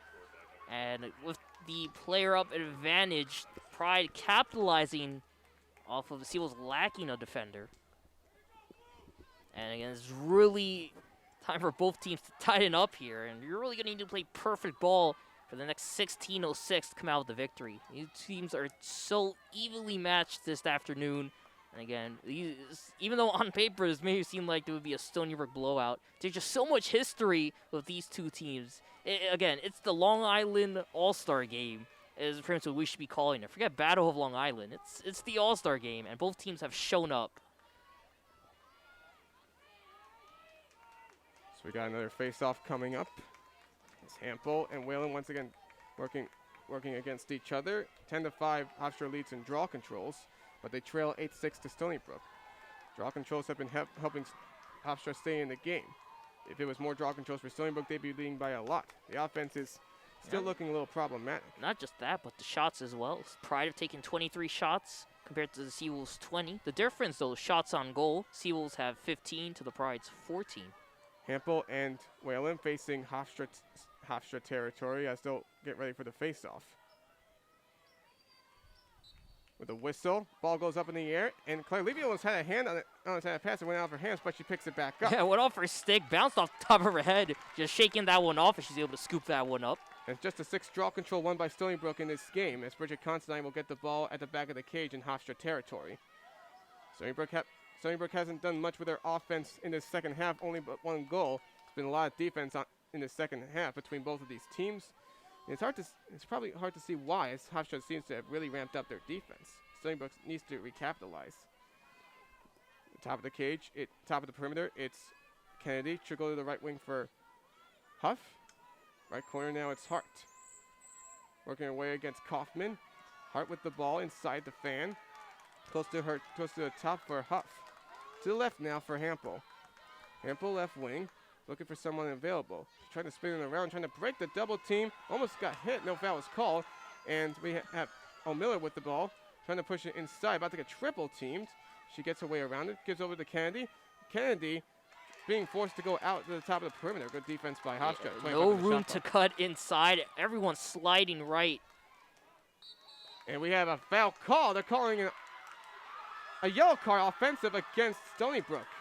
And they're going to say Hampel had a push on the attack. She was trying to slide dodge, or rather roll dodge, roll from her left to the right.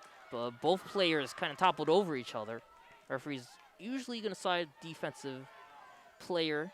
It was hard to see why. Yeah, it looks like Hampel may have gotten an elbow to the face while she was taking the shot attempt. Inadvertent, obviously, but is going to put Seawolves down a player for the next 2 minutes. And already halfway through this period, Hofstra is within striking distance of tying this one up. Only down 2. Stony Brook's really having a big problem on offense, and Joe Spallino is not happy with his team at all. He's trying to give Stony Brook everything that they can to try and get back in this game and play the offense that they're used to. Interestingly, only 1 timeout used in this game, and it was by the Pride. Stony Brook still all 3 timeouts. Stony Brook had as much as a 7-1 lead in this game, but Hofstra has stamped back. Yeah, since then it's been a 5-1 run for the Pride, really within the last half hour or so. Perella to the right wing for Matera. Top now for Perella, going to the left for Esposito. Whalen, top to perimeter now for Perella. Back to the left for Whalen. Nobody's available. Good defense by Stony Brook. Trying to get a pass over, and man, nearly been tipped, but Perella picked it back up. Going inside now to Hart. She tried to take a shot, and it's saved by Halsell. And another big save by Cameron Halsell. She's been really forced to step up tonight as she hits 9 saves now on the night. She has been the Seawolves' best defender in between the pipes. 9 saves, and likewise for Smith on the other net. And Halsell with the ball, giving it over to Levy. Crosses timeline. Fighting off against the triple team, she draws the foul and gets it right into Stony Brook territory. Good cradle by Levy, able to draw the foul as well. Keeping that stick close to her chest, to her body and head. It's definitely what you want. Yeah, that can help you. It worked, able to draw the foul as they were trying to chop at the stick. As a result, connected with her head and her shoulders. So Hart in the right corner. She'll go to the back of the cage for Constantine. Still not much of a Miller in that place. She'll spin it around. Getting double teamed. She'll have to move it back of the cage. Getting rattled around. And she's about to get hit, and she does draw a foul. Yeah, that time caught, I think, the right wrist. Constantine okay, but slow to get up. They're going to call that one on Boyle. And one of the refs is showing a cross. So she'll... Yeah, they're going to mark her all the way at the right side behind the goal. This is Hofstra putting all the pressure on Stony Brook, but what has been most key for them is for the Seawolves to strong the fouls. Bridget Constantine will keep it with 26 on the shot clock. 12:57 left to go in the second half. Stony Brook still up 8-6. But haven't seen any goals in a while. 5 seconds left on the man down for them. Once Hampel will be out of it. Actually going to reset the shot clock now to 40. So it gives them a little more time to try and get a shot on goal. Shannon Smith is asking for something.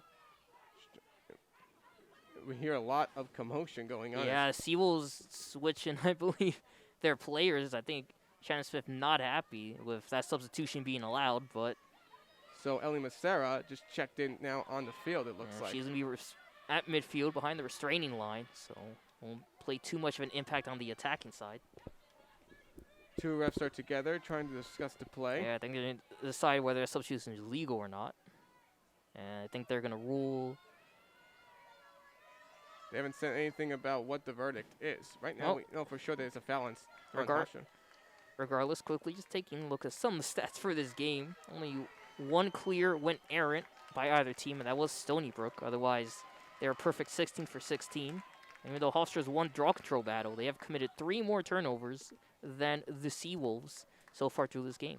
So what it looked like actually is that the shot clock was going all the way down even after foul was called. That means they had to have whatchamacallit. Yeah, they may have a rolling clock. We have 13 minutes here, 35 seconds on the shot clock officially. Richard Constantine waiting for it. Right now the shot clock is at 35 and we're at exactly 13 minutes. Refs are still talking it over. Spalina wants explanations too. And while we wait, just take a quick look at scoring leaders. Alyssa Perella with 2 for the Pride. Kaylee Linhart and Bridget Constantine with 3 apiece for the Seawolves. So we finally resume action as Ali Kennedy will have it. Left wing of the perimeter. Okay, officially they put 3:07 on the clock, but kept the shot clock at 35. And Kennedy pushing away inside with her shot, and she scores! Finding a good open hole using her speed, a lower right-handed shot, and Stony Brook gets their second goal of the second half. They now take a 9-6 lead against the Pride. And off the cut that time, flying through 3 Pride defenders. And it looked like it was Cristodero, Smith, and Boyle all in the vicinity. None of them could get their stick on Kennedy, who just launched one overhand style from a right to the left side of the net, connecting behind with the back of the net for the score. And you're right, Zach. Seawolves needed a goal, finally got one, and who better to get it from than your goal leader in Ali Kennedy? She has been limited all night after having only 1 goal in that first half, but recognizing the open holes by using her speed finally, and that's exactly what's helped Stony Brook get out of a tough situation. So with 12:57 left to go, Stony Brook has gotten their lead back up to 3. And they're going to try and use this with a little more momentum. Officially, that was still a woman down goal, so credit the Seawolves with another goal this season, despite being a player down. That is their second. Nice little short-handed goal on Kennedy's part. Stony Brook being able to work it up when they were a man down. So 5 seconds left on that man down. Another face-off up in the air, and it's won by Perella. So Perella will get it right back into Hofstra into Stony Brook territory as the man down for Stony Brook is over. 12:45 left to go in the second half. Ali Kennedy's goal puts Stony Brook up 9-6. Now we see a 4-2-1. Now we see a 5-1 formation. Now it's changed to 4-2. And we have a whistle. They're calling a foul. It's hard to see how. But Milena will keep the ball outside the right wing of the fan. With the whistle, action resumes. Jelena with the ball. She'll go over to the right wing now. She'll get it back from her player in Viola. Viola with Perella. It's actually Matera with it. Matera going back to Milena. Thinking about something inside. She'll go back out to the right for Whalen. It's actually Langella with the ball. Going inside over to shot with her shot. And it was a goal. It looked hard to see how that was. Yeah, that time off the quick pass from the top of the fan, finding its way inside, and we're back to the goal. Just had a fire off a shot, sidearm style, and I think Halsall was able to get her stick on it, but it may have popped out, of the pocket, and rolled to the back of the net. Hofstra Pinch is really getting ecstatic with how they're staying in this game against Stony Brook. Absolutely, again. Tough loss against Boston. Really weren't in it, coming off their best victory of the season against Villanova. So you're going up against the top 6 team in the nation, and it's becoming a heavyweight slugfest. Rights and lefts being thrown everywhere, figuratively, not literally. But this Hofstra team, you got to definitely give them credit for staying involved in this one. When you could argue a lot of analysts looking at this one would have run them off. Again, this is the all-star game of Long Island, essentially. And it has been one heck of a contest so far. So Verhals will size up against Whalen this time. That was Esposito on the goal, her second of the evening. And the face-off won by Perella. The ball stripped stick out, but a foul called, and so Perella will get it back into Stony Brook territory. Hofstra looking to try and cut the deficit to 1. Matera with the ball top of the perimeter. trying to carve through Stony Brook's defense. Nowhere to go. Milena will get it at the right wing against Huff. 2-3 showing. Langella with the ball to the right wing now. She'll go to Viola. Viola inside to her right for Matera. She'll go over to her right for... Pride are going to keep 2 defenders behind the cage. Maybe trying to implement a quick pass from behind the cage to top the fan. Langella with the ball. Going over to Perella. Trying to get a shot. And it was saved by Hosso. A big-time save against one of the best playmakers for Hofstra in this game. An answer that she really needs to get back. She now is up to 10 saves in this game. Not an easy one either. That one connected with the stick of Hosso, but Hosso actually lost sight of that save. She thought that was going to roll behind the back of the net again as it dropped in front of her feet. And Levy with the ball as she gets it across the restraining line until she nearly lost it. Yeah, foul was called as she was crossing it. So the back of the cage is Considine with Hart. Hart with the ball directly behind the back of the cage. She moves out over to the right wing of the fan for Rafferty. She'll go to the top for Huff. Now to her left for Kennedy. Kennedy had the last goal for Stony Brook. Macera to the back of the cage, to the end zone now for Considine, trying to set up a pass. Nobody was available inside the arc. Right wing of the fan, it's Huff. The right corner now is Hart. Hart may set up a move. Nobody's available. Almost all Miller, but she was well guarded inside the arc. Thinking about Kennedy too inside the arc, but she was guarded too. Right wing at Hart now. Trying to push it inside, sees an open hole. We'll take a shot, and that was off the stick of Smith, and it's picked up by Hofstra. That was a close scoring chance for the Seawolves, but just off the stick of Smith. May bounced off the top of the post crossbar, or rather top of the crossbar as well, as the Pride are going to try to go on a fast break run here.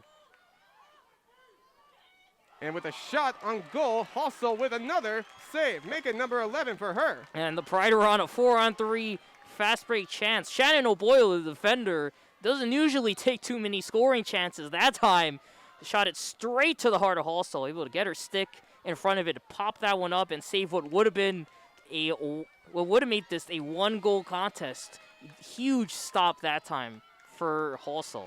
This game being very close is forcing Hossel to play in uncharted territories. We're at 9.5 minutes to go. Stony Brook up 9-7 with a chance to get up to be the first team to double-digit goals today. Back at the cage is Considine. Considine will keep it herself, moving around out to the left wing for Candy at the fan. She'll set it up to the top for Huff. To the right wing now for Macera. Set it to the right corner for Hart. Inside, she'll go to the back of the cage for Considine. Trying to set up a pass, nobody is available. She'll spin around. She goes out to the top for Huff now with 35 on the shot clock. Macera now with the ball right wing, looking to make an attack. She'll push it her way inside against a double team, and she draws a foul on the before she had a chance at a shot on goal. She may have been tripped or something like that, but that gives her a free position opportunity. Foul on Kate Fiolas. Macera's cutting inside from top of the fan to the middle. On the left wing of the arc is Macera, who is 2 of 3 with free position opportunities this year. That has given her 4 goals this year. And now she'll take a shot that went wide high, and we have another foul again. And Macera fell down. That means it's going to be another foul on the Pride and another opportunity for Macera.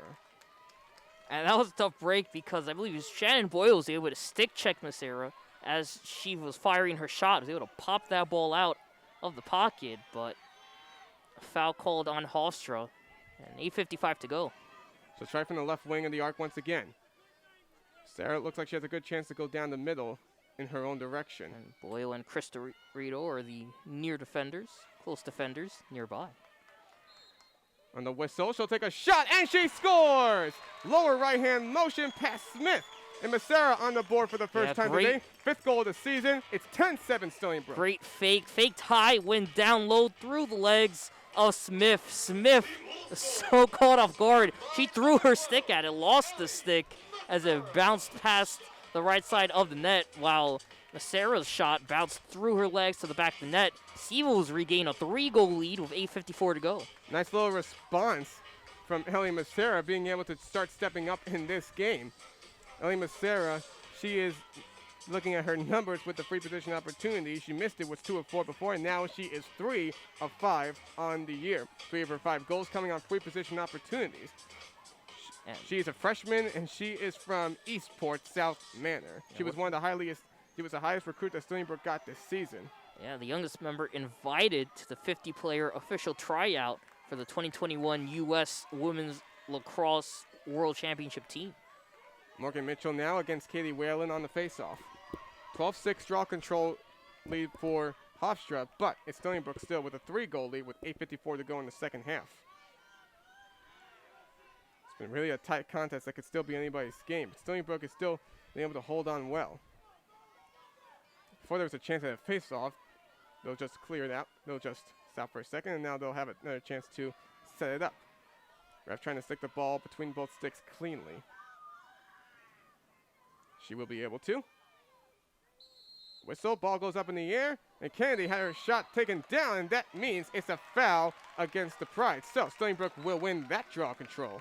Yeah, the control battle, as you said, the defenders too much on that stick check. Just chopped at the stick of Kennedy. I think they've made contact for shoulder or hands. Either way, Steele's going to control it now. They can sit on this clock a little bit. With 8:30 and rolling. Well, this is starting to give them a little push after Hofstra has been been able to stay well with them in this contest.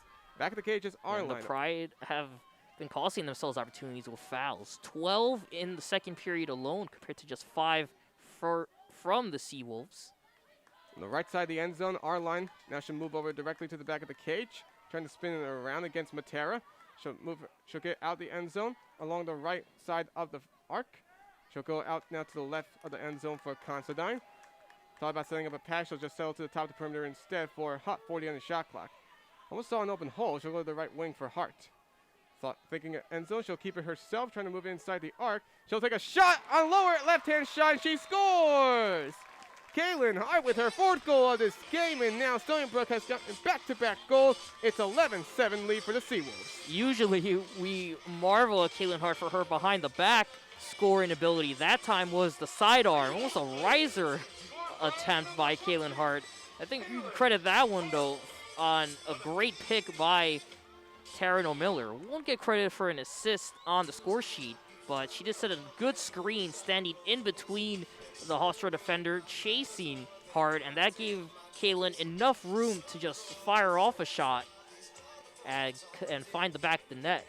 Entering this contest, Hart was 69% shot on goals, but she has gotten 6 of 7 shots on goal so far in this game, and showing an ability to take the shots well when inside the arc, and that movement right there for her was just perfect. Doing a very nice job with her scoring ability and scoring chances. Big reason why Seawolves are up 4.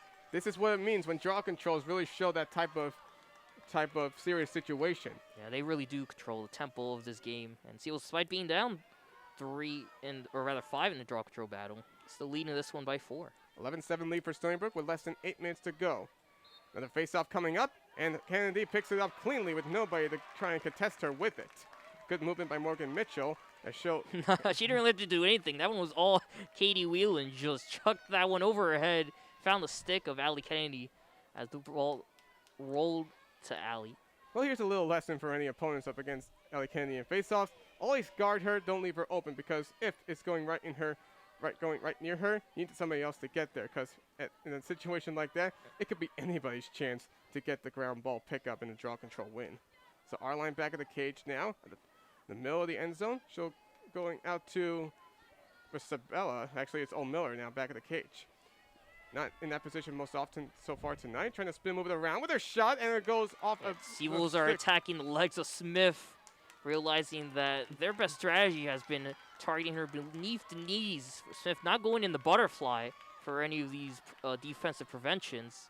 They've just been trying to get her stick there. However, Hofstra is going to be able to force a turnover. So now Hofstra back in Stony Brook territory immediately, looking down as they are down by 4 with 6.5 minutes left to go. Time may start to become a factor. They officially credit that as a save on Smith, which, I mean, I didn't really see. It didn't get much for a stick on it. Either way, Hofstra was able to scoop the ground ball. And this is where you got to work quick. Try to find Perella and get her a scoring chance as soon as possible. Fiola with the ball top of the perimeter. She'll go out to the right now for Matera. Matera to Marcella. And we have a flag called, the yellow one drawn, and it's going against Stony Brook. And does that mean we have ourselves a free position opportunity? It looks like it is. Marcella will be taking it from the right wing. Marcella, she had a free position shot early in this game. I think they may have led to her only goals of this game. And she'll try and use that to get a little booster for Stony Brook, but also will look to try and get her 12th save of this game. From the right wing of the arc. And she was hit hard by Kennedy. I don't think that was a good idea because it looked like Massero was backing out. Yeah, I think that time Matero may have been trying to draw a foul on one of the Seals players to get an extra player opportunity when she's slowed down. However, ref's going to give her another free position chance. Yeah, like I said, it looked like Massero was just backing out the last second, and Kennedy may not realize that. So Kennedy have to work from behind Massero. Another free position opportunity from the right wing of the arc. She'll just back it out. Yeah, Claire Levy all over her stick, controlling where the attacker is going. So that's exactly what we would have seen had it not been for the foul on Allie Kennedy, but it looks like that's where we were going to get either way. So Perella left wing of the fan. Moving to the top, she'll fire over to her right for Fiola. Now to the right wing, she'll go to Masella. Masella to her right for Matella. She'll go over to the left now for Esposito inside the top of the fan. She'll move back out. 14 on the shot clock. Going inside over to Whalen. Tried to get a shot as it was on the ground. And we have a turnover, and it's going in Stony Brook's favor. Yeah, just tried to dump that one. Was Whelan around the world motion. But instead of the usual overhand, it was the underhand attempt. And that time unable to pitch it to the back of the net. But again, Hofstra really getting Matera and Manella involved on the attack, having them creating assist chances for Whalen and Perella. And they're calling a yellow card on Whalen. May have been a little slashing. So Stony Brook being able to draw their first yellow card of this game and still have a man up for 2 minutes. And this is perfect Stony Brook chance here. Just sit on the ball for about a minute before you really try to start something on the attack. Coach Bellino going to talk strategy, calling his first time out of the game. So we'll keep it here. 5:17 left to go in the second half with Stony Brook up 11-7 with a man-up opportunity, 148 to work with as Katie Whalen was called for a yellow card. So you see Stony Brook really getting hard and loose in a little more of a tough game for them offensively than they would have imagined. But how do you think Stony Brook's been able to maintain a good balance despite Hofstra being able to work with good defense? Yeah, even though they're getting outshot by the Pride, the Seals have done a better job keeping their shots on goal and capitalizing on free position chances. Only have had 4, but have been able to turn half of those opportunities into scores. And really, again, usually, you come into the game seeing, all right, Kennedy's going to score 5, or Miller's going to get 8 points, yada, yada, yada. Here we had to see some of the other role players really step up. Caitlin Hart leading the attack with 4. She's done a great job for her playmaking ability to get open on cuts, and with the limited breathing room she's been able to create for herself against great defenders like Kaufman, Smith, Cristoredo, being able to turn those into scoring opportunities on 4 of her 7 shot attempts. Well, this is all about the nail biters that we've seen this season between Stony Brook and Hofstra in multiple sports. In the first meeting in any sport this year between Stony Brook and Hofstra, it was men's basketball, where Hofstra had an early lead, but Stony Brook had a near comeback attempt, was able to cut it to as much as 1 or 3, but then Hofstra was able to pull away and get a 5-point win at home against Stony Brook. Then the next one was women's basketball at IFC Arena, where Stony Brook had a big lead, and it was Hofstra on the other end. A comeback attempt that just fell short as Stony Brook got their win. And then the most recent one was men's lacrosse about almost a month ago, when it was a high offensive game for both teams. 37 combined goals, and Hofstra edged out with a 20-17 win thanks to Ryan Tierney, brother of Erin Tierney, who is one of the junior defensive players on this team. Haven't been seeing too much of her today, of course, as you would expect when on defense. So, both teams are out of timeout, and Stony Brook with the ball on a man up for the next minute 48. And I'm pretty sure I'm Coach Bellino. I'm telling these girls, all right, let's work it behind the cage. Try to find an opening off a player on the cut at the top of the fan. This defense is going to really look to limit a lot of the inside work. So top of the fan is where you're going to see a lot of the Seawolves offense commence for the next minute. Stony Brook working around the world on a 4-2 formation. Kennedy from the left wing of the fan. She'll go to the right for Huff. To the right for Rafferty. To the right for McQuarrie. She'll go to the right corner for Hart. Over to the back of the cage for Mo Miller. And she'll go over to her right for Considine. Over to the left wing for Allie Kennedy. Man, they just love to play all around the world. I think this may be a little strategy that Joseph Molina is telling them as a way to milk the shot clock. Yep. We had 10 left to go, so that means when the man up is over, there would be like a minute and 32, like 3:20 left to go. But there is 30 seconds left on the shot clock, so Stony Brook will have to make a move before that. O'Miller back at the cage, stopping it. She'll go over to Considine. Out to Kennedy, left wing. They continue to go around the world. It looks like that stopped, and she'll go to her left for Kennedy. Now left corner is Considine to the back of the cage for O'Miller. She'll go over to the left wing now to the top for Huff. Now the motion starts. This is where you got to start seeing the Pride defense start to slide, stay up on a defender. With 10 seconds left to go, Hart with Considine with the ball to the left wing for Kennedy. She may have to move in herself. 3 left to shoot. She had to go over to Hart. And there was a chance for her to get a pass, but it wasn't clean. It was deflected, and as it was right in the hands of Hofstra, it's a shot clock violation. Yeah, although a productive outing for Seawolves. Yeah, didn't get a goal, but again, we're able to kill about 2 minutes off the clock from when that possession started. And there was a loose ball that nearly fell. Jess Smith was able to pick that one up before Hart had a chance to steal it from her. Yeah, but that's got to bring the Hofstra Pride defense back from the midfield, back to the Pride's offensive side.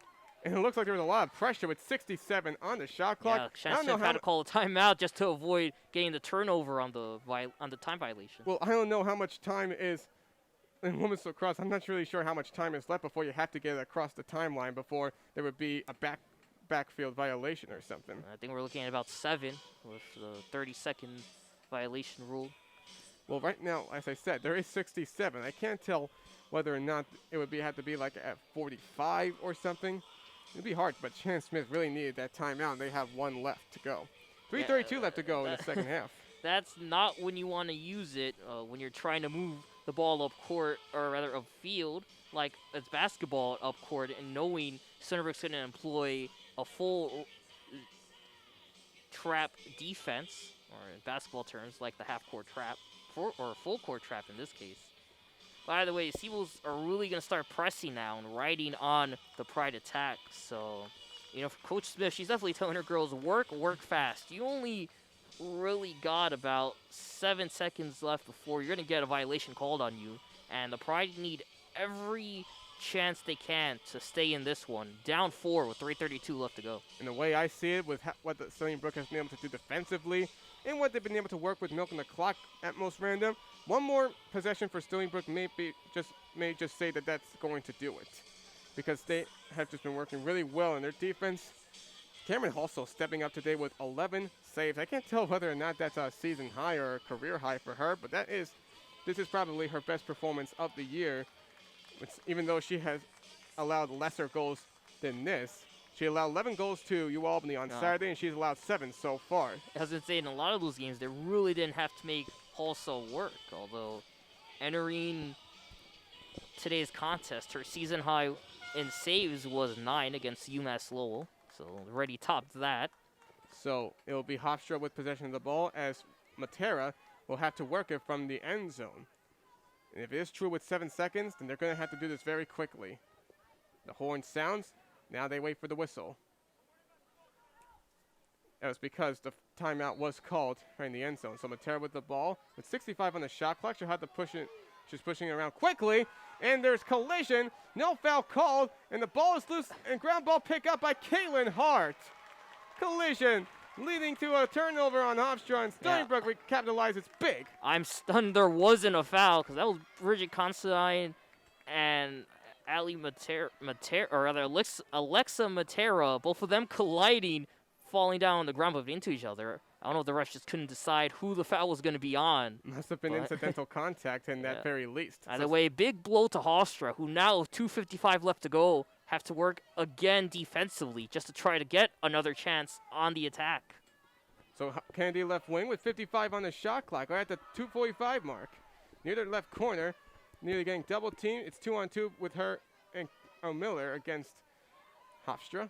And O'Miller will move now to the back of the cage, right under the goalposts. She's looking to set up a play. She's trying to move it around, going inside over to Rafferty with a shot, and she scores! All over left wing, and that might just do it.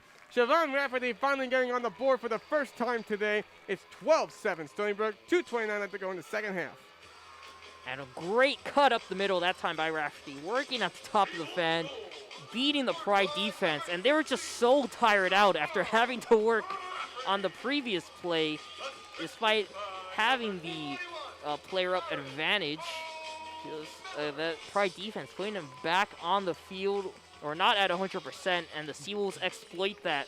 And for Siobhan Rafferty, had a hat trick last game, only her first goal today, but this may, as you said, this may be the exclamation point for Stony Brook with 2:29 left to go. Her 20th goal of the season puts her around the top 40 nationally in goals scored.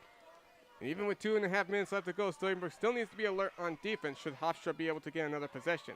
And just for Rafferty, I'm just always impressed by her ability to score and her shots selection. Because even though that was her lone goal of the day, her lone shot, I believe, she's just tremendous all season long, shooting nearly 68% with the ball in her stick. That's best for 10th in the nation. So Morgan Mitchell and Katie Well once again on the face-off. It's the 20th face-off. Ball goes up in the air, and it's won by the Pride, and it'll be Chris Tadero with it. Draw controls have been big for Hofstra as they lead in that category, but that may not be enough as they have 13 turnovers as opposed to Stony Brook's 11. Yeah, when they look back at the tape, they're going to see that and say, if we didn't have that many turnovers, what could have been? You know what else is also the big issue? Is that they have not been able to get enough shots on goal against Halsall as they'd like.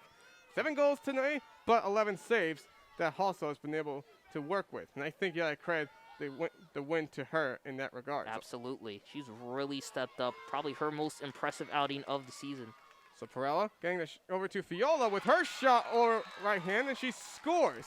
And that time on the offhand, just had to fire off a shot, clock working against them, and just able to nip the right corner of the net for a goal. And the Pride, they're down, but they are not out. Trying to stay involved in this one for as long as they can, trailing by 4 with 1:46 to work with. So that gives 4 points now to Perella, leaving her 2 shy of the all-time record in the conference. So at this rate, she is most likely to break it unless she starts out in these last 2 minutes. Yep. She'll probably, barring that, she'll probably have more of the opportunity to do it at home against Drexel on April 3rd. And I think she's probably better off doing that in front of a home fan. But of course, who knows if she wants to do it here. But there's still not enough time. Stony Brook with one more draw control with the lead, and that is going to end it because they milked the shot clock all the way down. It would be 16 seconds left to go. And that assist looking like Britton Altmaier, the all-time assist leader for the Pride at 129. In single season, of course. Alyssa Perella, rather than that's in a career. Alyssa Perella entering the season at 76. So Mitchell and Whale once again on the face-off. It goes up in the air, and it's won by Chris Tadero again. Kennedy had a stick on her, but that's going to lead to another foul. Hofstra with possession of the ball. They'll have to work quickly. McDonald looking to cross the line. She does. She'll get right into Stony Brook territory, and Hofstra will have to answer very quickly as we're at 1.5 minutes to go. Langella with the ball going over to the top for Matera, going over to Perella. She's trying to spin the move around quickly. There's no room around her. Stony Brook using that to pressure her. She go over to the top for Matera. Looked like Matera could have been a candidate. And we have a whistle and a foul called. Yeah, off-ball foul. It's going to be on Reina Sabella. It's going to be a yellow as she made hard contact by laying the spear of one of the Hofstra players. And easy yellow there. Not something you want to give up. That was not something you want to give up, especially if you're Stony Brook. Even when Hofstra has the ball on offense, you need to do everything you can on defense to milk the clock as much as you can and force that pressure. That's just going to put Langella in that free position opportunity right down the middle. Just going to have to be one more save from Halsall in order to finish this. 1:16 left to go. I've seen a lot of nail biters for Stony Brook in the past, but this has been one of the biggest I've seen. And definitely one of the best. This game has not disappointed at all. Langella down the middle waiting for the whistle. She'll take her shot, and it's off the stick of Halsall, and it's still loose. Gagnon tried to pick it up. It goes out of bounds, and we have a whistle. It goes to Stony Brook. Yes, it does. I thought it was off the stick of Gagnon, but Hofstra may have forced it, so that's probably why it's going to be that, and that may as well do it as the shot clock is off, and we are at 52 seconds left. Kennedy draws the foul. She crosses the timeline, and right before she went out of bounds, a timeout is called. Stony Brook leading 12-8 with 48.5 seconds left to go. These two teams, again, heated rivalry. They're going to be fighting to the final whistle. That's That's one of the reasons why Sweden is calling this timeout, even up 48 seconds to go. But again, that save, I think, defines this game. A chance that you expect the Pride to capitalize on, but also able to get her stick in front of it. And not only a great save, but great control with the ball, too. Popping that one up straight towards Gagnon, who did lose control. And what would have been an easy catch if she was at the right spot just a second earlier. But regardless, was able to kick that one far away enough and battle against Esposito, who knocked it out of bounds in order to get control for Stony Brook. With no doubt in my mind, this is obviously a season best for Cameron Halsall at 12 saves. It's just really amazing to see how much Halsall has been able to play a lot today. With how many possessions that Hofstra has had, winning 14 draw controls. It's just been really big to watch. Jess Smith has had her fair game as well with 10 saves. Yeah. Both of them playing tremendously in between the pipes. Hats off to those girls. Really, to me, I think the most valuable players of this game. Because this is definitely more of a lower scoring game than I think most Stony Brook fans are accustomed to. Especially, again, going against UMass Lowell team where, C will score 20 minimum every time. This is one of those battles that kind of reminds you of, the Kylie O'Miller, Courtney Murphy, battles that took place just a few years ago. And on the other side, too, for Hofstra, with the Kathleen Milowskis and the Kimberly Hillers and Britton Altamore again. So Hofstra is done after they got out of the huddle, waiting for Stony Brook, and they'll get out of their huddle. Stony Brook with possession of the ball. 48.5 seconds left from their 7th win of the season, and evening the all-time meeting with Hofstra at 500. Just one nail-biter that I'm not sure if I would have expected. Hofstra using their defense to stay in this game, but even with that, there was just no way that they could get enough goals past Halsall to try and give them that opportunity for the upset.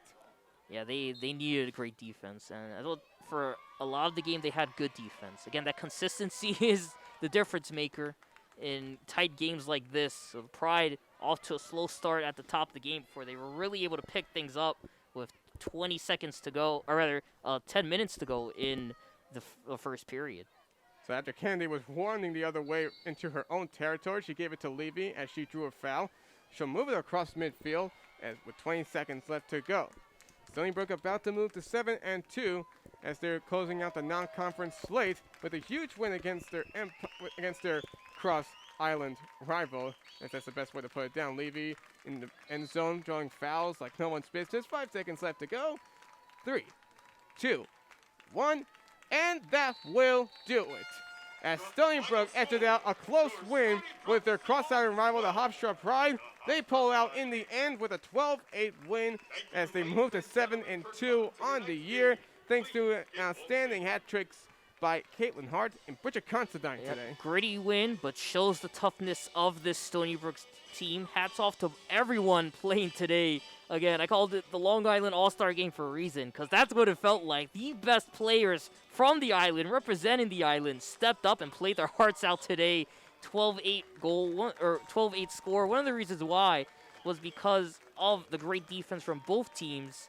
A lot of turnovers, double digits for both teams in this contest, and a lot of shooting as well. Caitlin Hart stepping up big for the Seawolves with 4 goals on 7 shots, and Bridget Considine with her best game of the season, tasked with a lot of responsibilities on the playmaking side, and for the most part, she delivered 3 goals, 5 shots. Adley Kennedy with 2 goals on the day. Rafferty, Huff, and Macera all adding to the total.